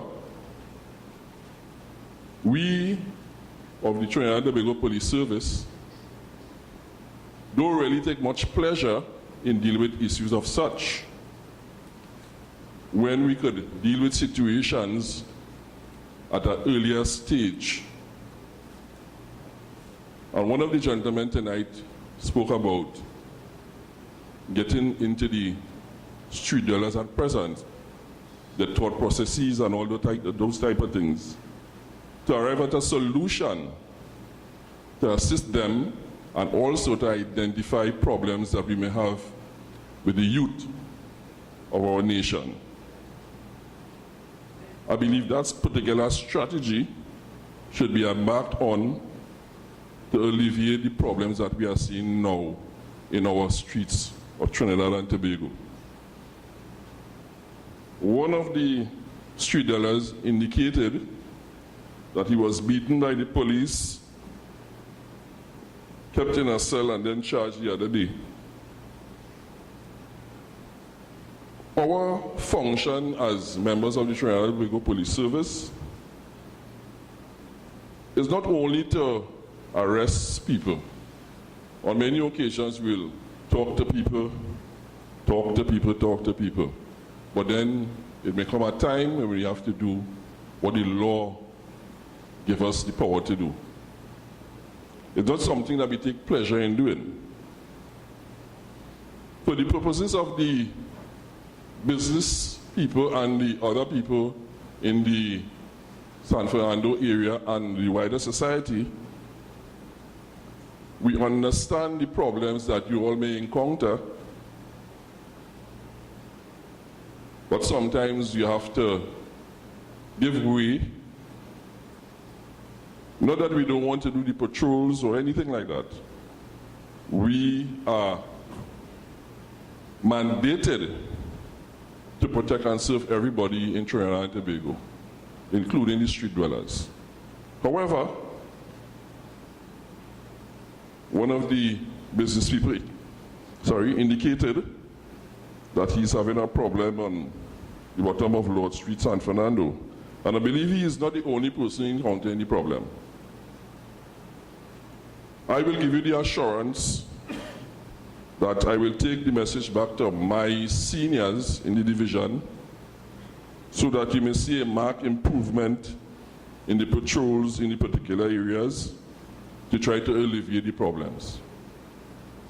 If it is that we have to do the needful, we will definitely do the needful.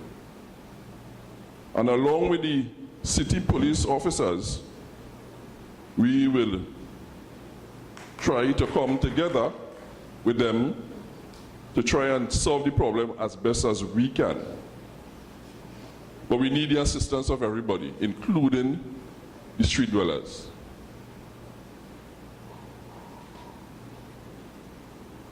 As I said before, we have statutes that we are afforded to use to deal with issues. For example, someone spoke about loitering. Up to today, I was talking to the inspector in San Fernando, and that is something I brought up with him. The issue of using the loitering law to deal with some of these issues. So, as I said before, we try to assist the street dwellers as well as the other populace of the San Fernando area. But we must come together as one to try and solve the problem. As everything else, all the institutions, the corporation, the police, all the NGOs, we all have to come together to deal with this. As I said again, the police is the last resort. Only after, again, as I should go a little further, family life is important. Right? And if you hear the plight of a lot of the people because they come into our custody, and when you hear the plight of the people, you will see why they reach where they reach. And many times where they reach could have been avoided if the proper steps were taken. I can tell you, because it's 35 years service, I have, and I've met plenty of people, and it's only when they get in trouble, then you will understand why they get in trouble. Right, so I can give you the assurance again from our senior superintendent, Mr. Santana, that we'll do all in our power to assist in this drive, and I believe this is a very good initiative that was taken by the City Corporation. I want to commend the City Corporation for coming up with this public consultation. It's something that I feel glad about to be part of, right? Because this is something that I hold dear to my heart. I feel sorry for the people. I feel sorry for everybody. And I believe that is one of my weak points, right? And I believe we all have religious backgrounds before whatever denomination we come from, and we must use that as long time. I remember a long time, everybody used to go Sunday school. I come from an area they call New Grant, and everybody used to go Sunday school, and we never had much problems. New Grant used to leave the door open, and nothing used to happen. But as the years go by and people stop going to Sunday school and other things, right? Family life breakdown, New Grant, you can't leave your door open again. And it's the same way in the city of San Fernando. So, I hold it dear to my heart, and whatever assistance I could give in my own little capacity, I will. And I'm sure that I'll, as I said before, I'll pass on the information to our senior superintendent, and we'll do the best as we can to assist together with the city police and the residents of the city of San Fernando. Thank you very much. Thank you very much, Acting ASP Barnett. And we look forward to your promises bearing some fruit. Ladies and gentlemen, I will now invite Mrs. Lorraine Rez-Borrell of the Ministry of the People and Social Development to speak again. I know that she would like to address some of the issues which were raised this evening. So, Mrs. Rez-Borrell. To the microphone to ensure that what you say is properly heard and recorded as well.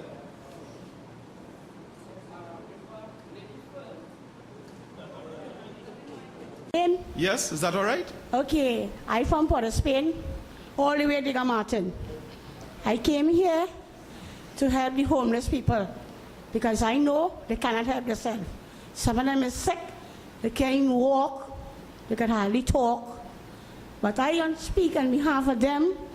They need clothing, they need food stuff, they need money, they need soap, toiletries, whatever it is, I can help them. I will still try and help them to get something. I took my working hard money and I support them. I'm not working, my husband working. He tell me to take the money and help them out. Right? I don't have a job, I cannot work, I am able myself. And I want to say something about these homeless people. They are very beautiful people. You know, I bathe them, I change their clothes, I comb their hair. I do whatever I can for them.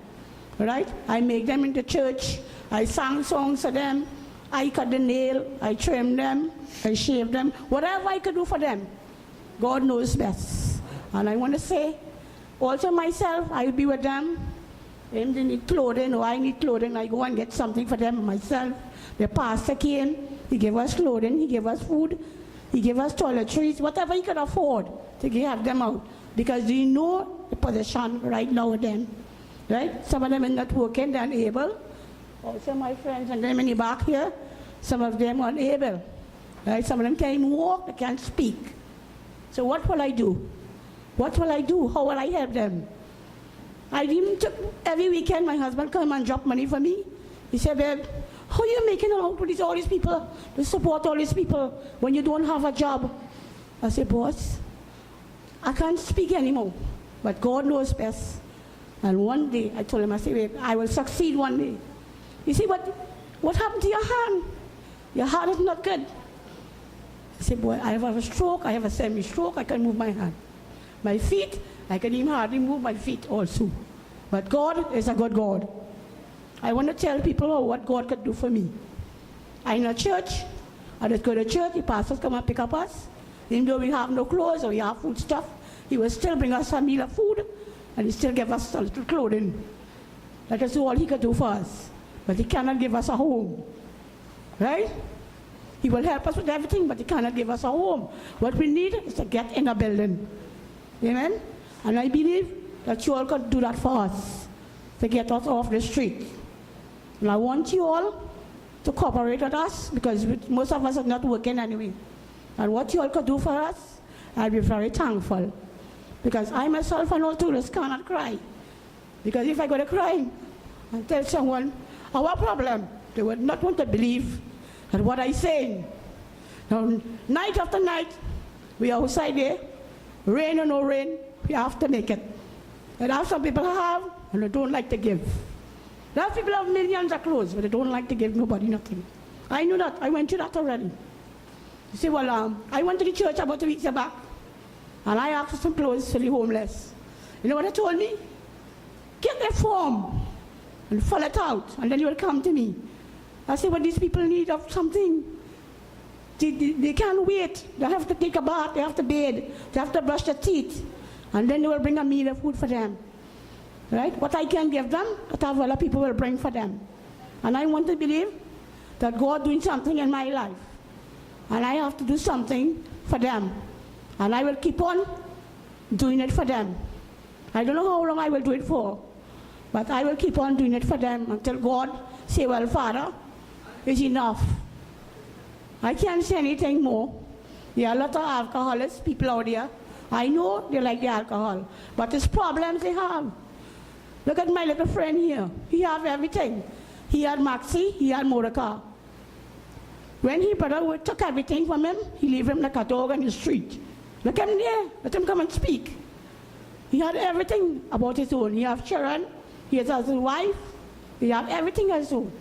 When his brother threw him off, he didn't have nowhere to turn to but to me. But thank God, for me, he met me. And I still make him somebody. Amen? And I want to say, Julian, thank God, I was baptized, but I am saved now. And I believe I cannot cry anymore, because it's hurting me to see those people on the street. I was in a home, and my family going against me too. They throw me out, right? Because they tell me I want everything. And that's all I know. I and my husband then married. We were just living common law. They're trying to fight me down for everything. They say, well, I cannot stay here no more. And that is my solution until better food I could done. Okay, thank you. Ma'am, would you be willing to tell us your name? My name is Vidya. Vidya. Vidya Ramlogan. I'm from all the way to Martin. Vidya Ramlogan. All right, thank you very much, Mrs. Ramlogan. Thank you. And I've been homeless for the past 11 days with 2 American children on the streets of San Fernando. I have been living at 54 Cumacarapa Street, San Fernando, and have been evicted with only 30 days notice, and have to find somewhere to go. Just as I was evicted, I landed on the pavement, and there I am for 11 days. Pipers and everybody, I am at the mercy of all kind of thing with these 2 children on the streets. I had applied to HEC over 7 years.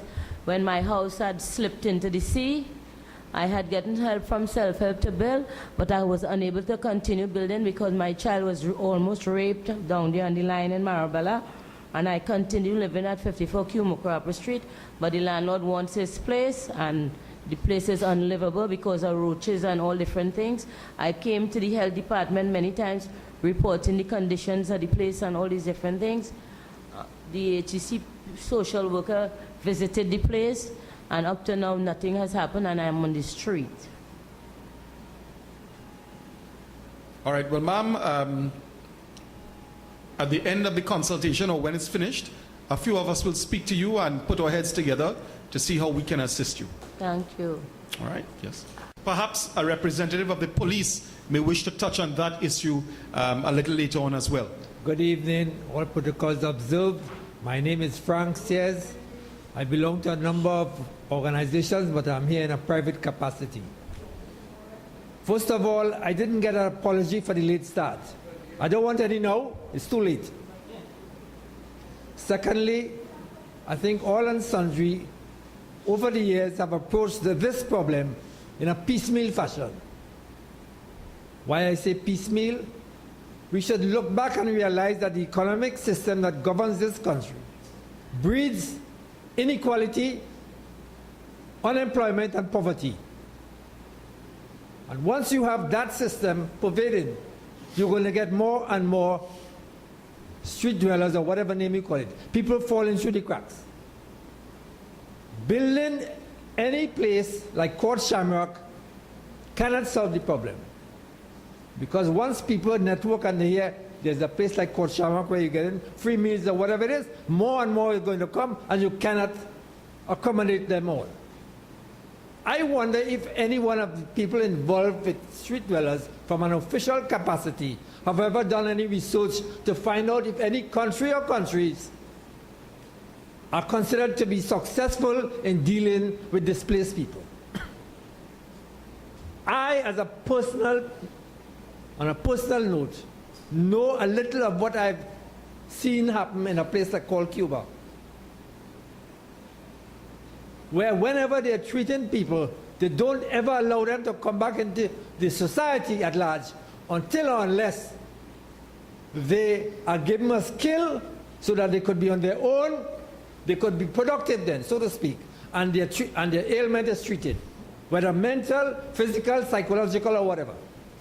But this thing about bathing people and giving them some clothes and a bread, I suppose we feel good in the eyes of the Almighty, but we're only fooling ourselves. Whether you're building, you're getting assistance from the business community to build this big building or whatever it is, that is not going to help it. The first criteria is political will. Political will to solve this problem. When you have the political will, whether it's from the ground up or whatever it is, then we could start talking serious business. Because my personal view really, however harsh it may sound, is that you cannot have any building within the boundary of Trinidad to solve that. Because the little I know of street dwellers is that from the time they get whatever it is, they're coming back to the under the sky, under the blue sky. They like that, they're accustomed to that. They feel free, and I can't blame them for that.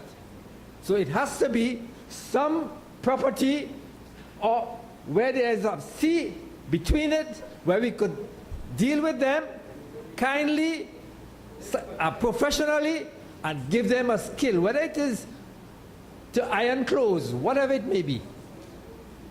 See how you could have them back on their feet. Or else, if not, they are going to continue the same thing. I want to hold to your 3-minute time limit. You could let other people talk. Thank you very much. And Mr. Sayers has raised a very, very important aspect of whether you call it the street dwellers or homeless or whatever, and that is the empowerment aspect, where he refers to ensuring that people are trained in a skill or trade or whatever, and therefore given some measure of independence. And to my mind, unless we have something like that, then places like Court Shamrock are really going to simply be a revolving door for people to go in, spend a few days or a week or whatever, come back out and end back up in there again. So empowerment has to be a key aspect of the rehabilitation of these persons. Anyone else? Okay. Came from a Hindu home. I was brought up in a Hindu home, but since I grew up from a little girl, I'm going to Sunday school. When I start from Sunday school, I didn't tell my parents, I want to go to church, and I have something to do for God. They said, no, you cannot baptize. You come from a Hindu home. I said, well, I come from a Hindu home, I know that. I said, well, they cannot tell me how to live my life. You have yours to live. I didn't grow up in a rich house. I was brought up and go in a carrot house. But when my family, my mother and father get together, they built a feud here. My father was married as a young fella, but their marriage didn't last. He come and he married to my mother, but their marriage lasts now because they're going very well good. My mom is so old that she cannot see anymore. She is very helpless, and my dad is also sickly.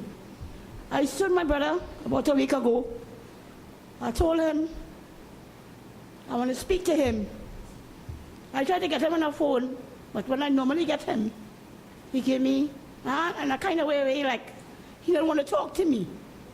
So I say, well, I need a little help. What should you want me to do? I say, well, I need help from all you, just to help the homeless people. You know what he's going to tell me? Sis, you better blast and get up and get a job. I say, no, I cannot work. You say, well, no. I say, well, mommy getting pension and daddy getting pension. So why you all cannot give me something to help the homeless people? I say, well, no, the homeless people need help. I'm trying to get some money for all to help the homeless. So why all can't help me now? I have a brother in the way. He didn't speak to me.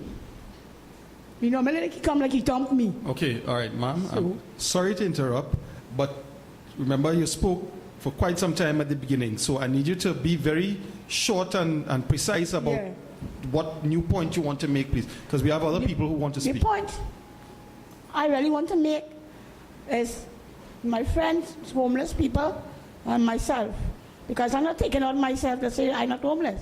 I am homeless too, right? And look at these guys and them, they have no clothes to wear right now. So tomorrow is Thursday. I need to get in the church and get some clothes for them. I have to go up very early in the morning. It's from 7 to 12. They need some clothes to wear. Right now, they do not have anything to wear. So I'll have to get myself in the morning and get something for them to wear. All right. The place is open from 7 till about 12. So I have to go up and sort out something myself and see what I could get for them to wear. So I'll have to see about getting a meal for them and also to get them a little shower. I know Pastor Dexter and his wife are going to help me out with a little toiletries. We have a church going on at Scotiabank, opposite the passport office. They bring a little clothes for us and a little toiletries, whatever they can afford for the homeless people. Okay. How much I could do? I cannot do what I could do. Right. Normally I stop them, or if I don't have a phone, I ring them and I get something for them. How much I could do? Now the pastor hit me kind of talk the other day. What I giving you homeless people clothes to do? They do not want to come to church? I said, well, Pastor, you know I like to come to church, and you know that? How could I make it every Sunday in that rain? I cannot make it every Sunday. If you want to come first, you could come first. They say, well, you could go, and your friend, everybody could go. I look for everybody. But why could you want the homeless people go in the rain? They cannot go into the rain. They cannot walk through the rain because you have a vehicle, the other fellow have a vehicle. So why don't you come and pick them up and let us all go to church in the name of the Lord and say a little prayers? Right? Right. No, you want them to walk through the rain. Then you need to do like the homeless in San Fernando and stay close to the churches. Yeah, but normally if the pastor came to me, he normally tell me, he normally speaks about the clothes that he gave us. That's not supposed to be. Oh, I see. Okay. He really gave us like he insulted us then. Yes, in a kind of way. He have a mind to give us, and like he don't have a mind to bring nothing for us. Because one minute he telling me I will help all you, and the next thing he telling me, so what I helping all you for? If you don't want to go to church? So what kind of thing of that? So that means if you don't want to help, you could come out and say you don't want to help the homeless. All and right. we all understand. Okay, thank you. Right? Yes, thank you. We all understand. Wayne, you wanted to say something? Employees of the San Fernando City Corporation, distinguished guests, members of the media, ladies and gentlemen. I am Alderman Kevin Ratiram, a member of the San Fernando City Council, and it gives me great pleasure, and I say pleasure in inverted commas, to welcome you to this public consultation of the issue of street dwellers in the city of San Fernando. All of us, San Fernandians, know that the issue of street dwellers within the city is certainly a problem which has faced the city not just today, but for quite some time. It is an issue which we must face, an issue which we must deal with, and an issue to which we must find solutions. This consultation this evening was actually the brainchild of one of the other aldermen of the San Fernando City Corporation. She is Alderman Vidya Mangal Bisesa, and she's also the chairman of the Public Health, Public Safety, and the Environment Committee. So to give a brief introduction as to what we are about this evening, or intentions, please welcome Alderman Vidya Mangal Bisesa. All right, I want to start with legislation, and actually we do have legislation to address the issue of street dwelling. It's Act 59 of 2000. It is proclaimed but not assented to. That piece of legislation seeks to address both voluntary and involuntary removal of persons on the streets. There were a number of challenges with the operation of that act. So essentially it was at law review for amendments. And we have done quite a lot of work as far as the amendments. What is of particular value in that piece of legislation is really involuntary, a process for the involuntary engagement of persons living on the streets. It speaks to understanding that we have persons on the streets who are resistant, who do not want to engage in programs that might help, who themselves contribute to some of the problems we all know about on the streets, as Mr. Ticker would have experienced and lived through and not been happy about Monday mornings. That is required. We can't do what Cuba does because we don't have a legislative system that's like Cuba. Unfortunately, we are a democracy, and I don't know how many of us want to wake up tomorrow morning and find that we are not. And then we could do the Cuba route. Just lock you up until you fix. That can't be done in Trinidad at this time. And the amendments to Act 59 of 2000 does not speak to that. It speaks to a process of engaging a person on the street using a particular mechanism, and if at some point, and that is established in the legislation and regulation, okay, fine, voluntary engagement not working, well, here what? We are going to have to engage you involuntarily. And that can and will happen. And once it is inscribed in law and there are processes that persons can follow, I am sure that will happen, and I live for the day. I have been working with and on Act 59 of 2000 for 15 years too. And it is because even when it goes back, it will require that 3-somethings majority, because we have things in there that will, in terms of persons' constitutional rights. So, and it's one of the reasons why we've had this back and forth. So it's not, someone said, it's not easy. Mr. Braffett, I believe, it is not easy. And we can't expect that it's going to be easy. But I think that once we're all committed and understand and stay focused, we will get there.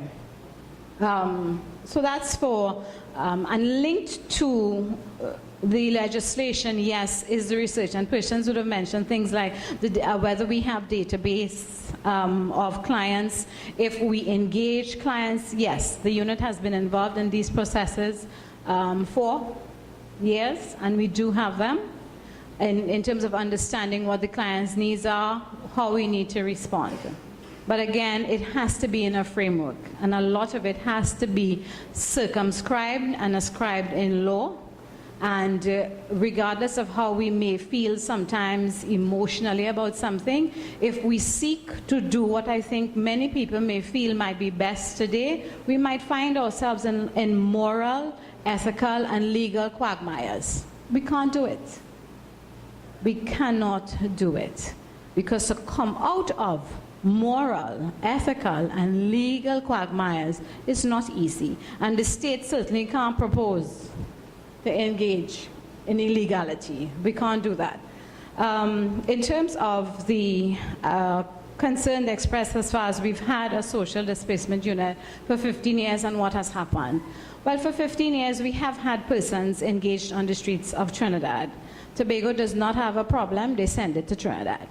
So we don't have a problem in Tobago. A lot of our work has concentrated in Port of Spain because that's where the unit is located, and also because that's the greatest concentration of clients.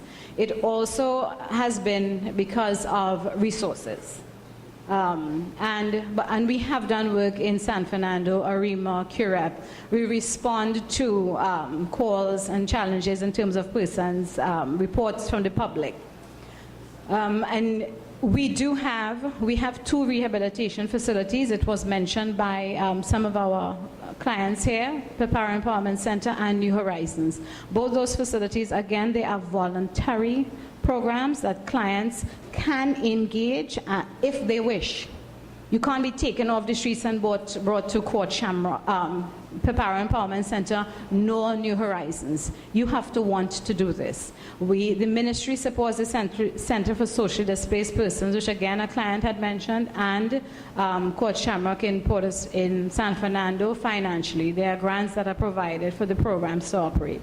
Within the unit itself, we have also a program of placement and support for elderly persons in homes. We also have a deportee assistance program where we have officers go to Piaco and meet persons who have been returned to Trinidad and Tobago, and offer services. It is part of our prevention mechanism as far as that the person, if they do not have support here in Trinidad and Tobago, they will not end up on the streets. Again, that is voluntary. So if they want to pass us straight, whoosh, while we start sitting down behind the immigration bank of people, we are in office or nothing in Piaco Airport.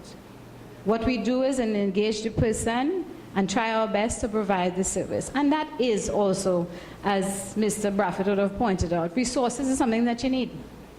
And we don't always have all the resources that we need to do what we need. The stigma of street dwellers crosses over to the profession of social work and with street dwellers. And so engaging persons to work with,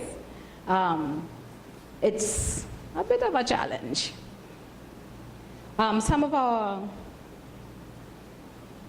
We do have another facility that is in Arima. It is a specialized elderly facility that was built specifically for elderly street dwellers. And New Horizon is 4 years old at this point. We do respond to, we have, in terms of the deportee also, it's not just meeting them at Piaco, but supporting them financially in a program so that they can make that reintegration that would have been pointed out by another person on the floor. That is not just about a shelter, it's also about reintegration. And our programs designed by the unit has that component, reintegration. Also, I think what has been very encouraging tonight has been hearing from the floor that,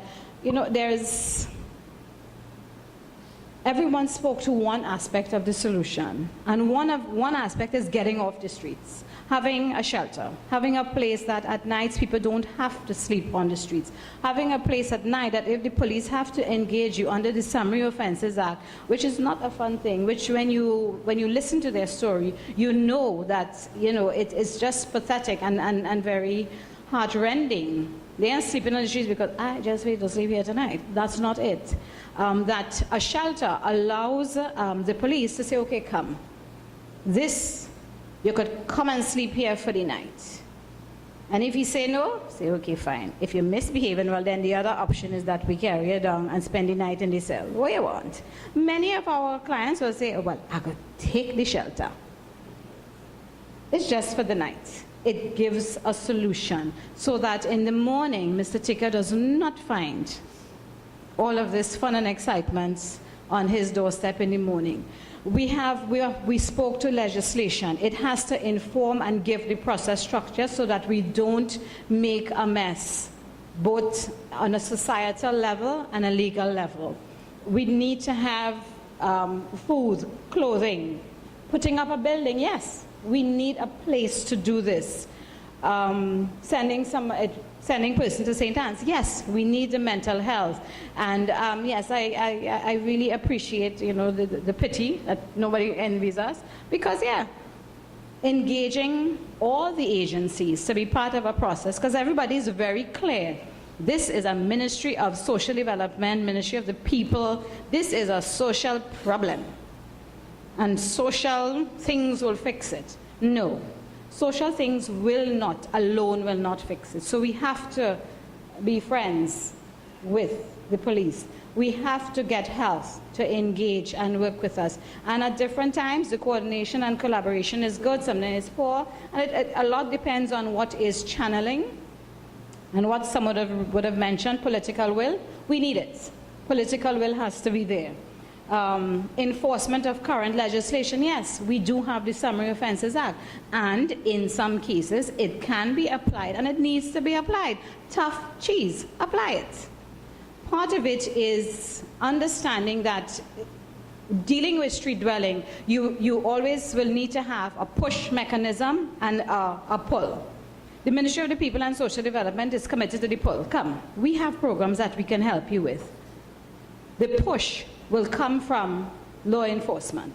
But those persons who are like, no, I don't want to do this, no, I don't do this. And that's okay to not want to do it. And it's okay to get pushed towards it. And that is the ministry's position. It's okay to not want to do it, but it's also okay to be pushed towards it, but it must be done within a legal framework. Prevention, yes. So understanding what is happening and what is fueling persons living on the streets, and working with young people and addressing the situation, the other social problems we have in Trinidad and Tobago is important.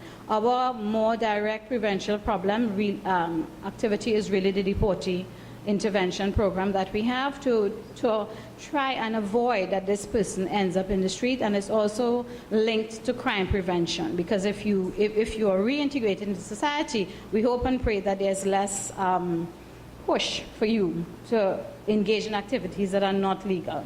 So no one solution is going to work. No one facility is going to work. It will not.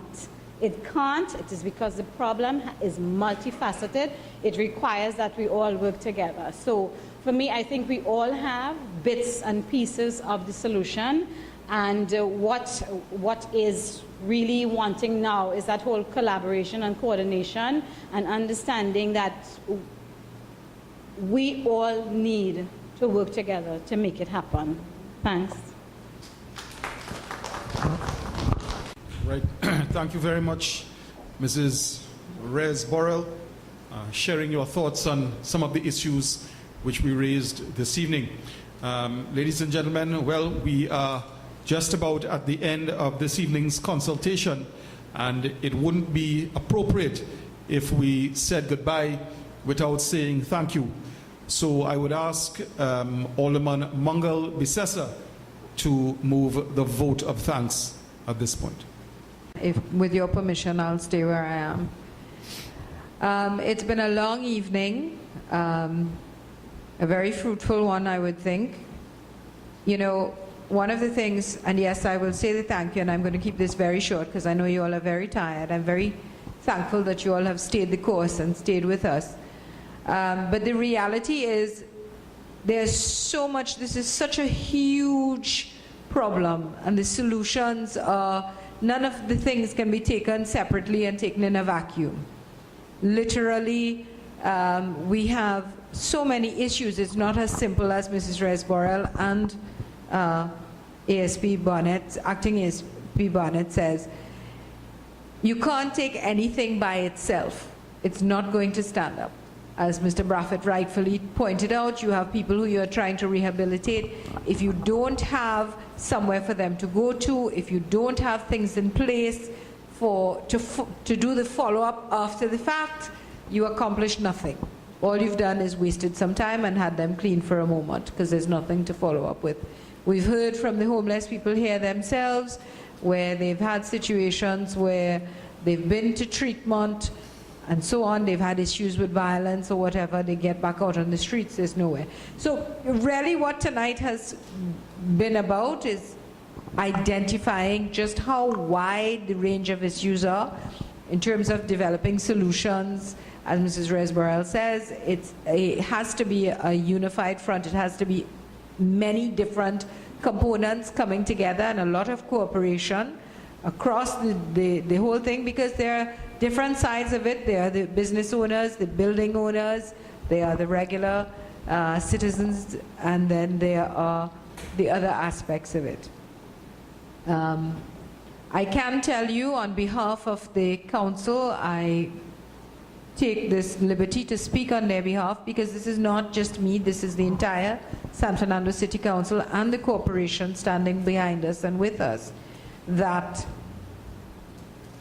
we will try our best to take everything that you have said, look at coming up with some sort of holistic solution. You know, I don't like the word solution, quite frankly, because we're not going to be able to solve this problem completely. There are always going to be people who are not going to have their issues addressed. We're never going to be able to get it all right. The dream utopia that we all hope for, when there will never be someone on the streets, is something we would all wish for, but I think we will never see, even if we live 10 lifetimes. So solution perhaps is the wrong word, but certainly to find some way that we can try and meet the needs of all the stakeholders, all of those who are involved, in the best way possible and the smartest, most effective and efficient way to move forward from here. I can give you that undertaking that we will definitely be doing so, and I'm hoping, I'm putting you on the spot, Mrs. Resborel, but that we can dialogue with the ministry, with your unit and with the other units of the ministry and the various other ministries to try and put something together to ease this problem. I want to take this opportunity to say thank you to Mrs. Lorraine Resborel, Executive Director of the Social Displacement Unit of the Ministry of the People and Social Development, who has been our featured guest tonight, to Acting ASP, to ASP Barnett of the Trinidad and Tobago Police Service, as well as his colleague here, who has joined us, and I'm sure that you take a lot back to your senior superintendent, to the our PHI4, Mr. Ramkalawan, who did not speak tonight, but I'm sure was taking, I saw him taking lots of notes, because he is going to have to be my, my right-hand man in coming up with a lot of these things. To Alderman Kevin Rachiram, who stepped in, ably so, as our moderator for tonight. To all of you who were here, both our street dwellers and our citizens, the fact that you were here, to Mrs. Bartlett, Mr. Braffett, Mr. Charles, and everyone else who was here, Inspector Lively, who stepped out for a moment, all the other members of council, to Mr. Clifton, who is filming for us, to the media who left a short while ago, to all the staff who put the room together and who are outside with coffee, tea, water, so on. And a special thank you to the Kiss Baking Company, who has little treats outside for everyone to have a snack, seeing that we've kept you past your dinner time. I thank you all for being here. Perhaps we may have another one of these, Kevin, you think might be a good idea as we move things along, maybe at another stage when we've developed some sort of plan to get your feedback for it and so on. We look to having this again. That's the end of my vote of thanks. Thank you very much, Mr. Chair. Thank you, Alderman Mungal Bisesa. So, ladies and gentlemen, there you have it. It was a pleasure having you with us this evening, and we do look forward to all of you working with the San Fernando City Corporation to address this and other social issues. Do have a good evening and a safe journey home.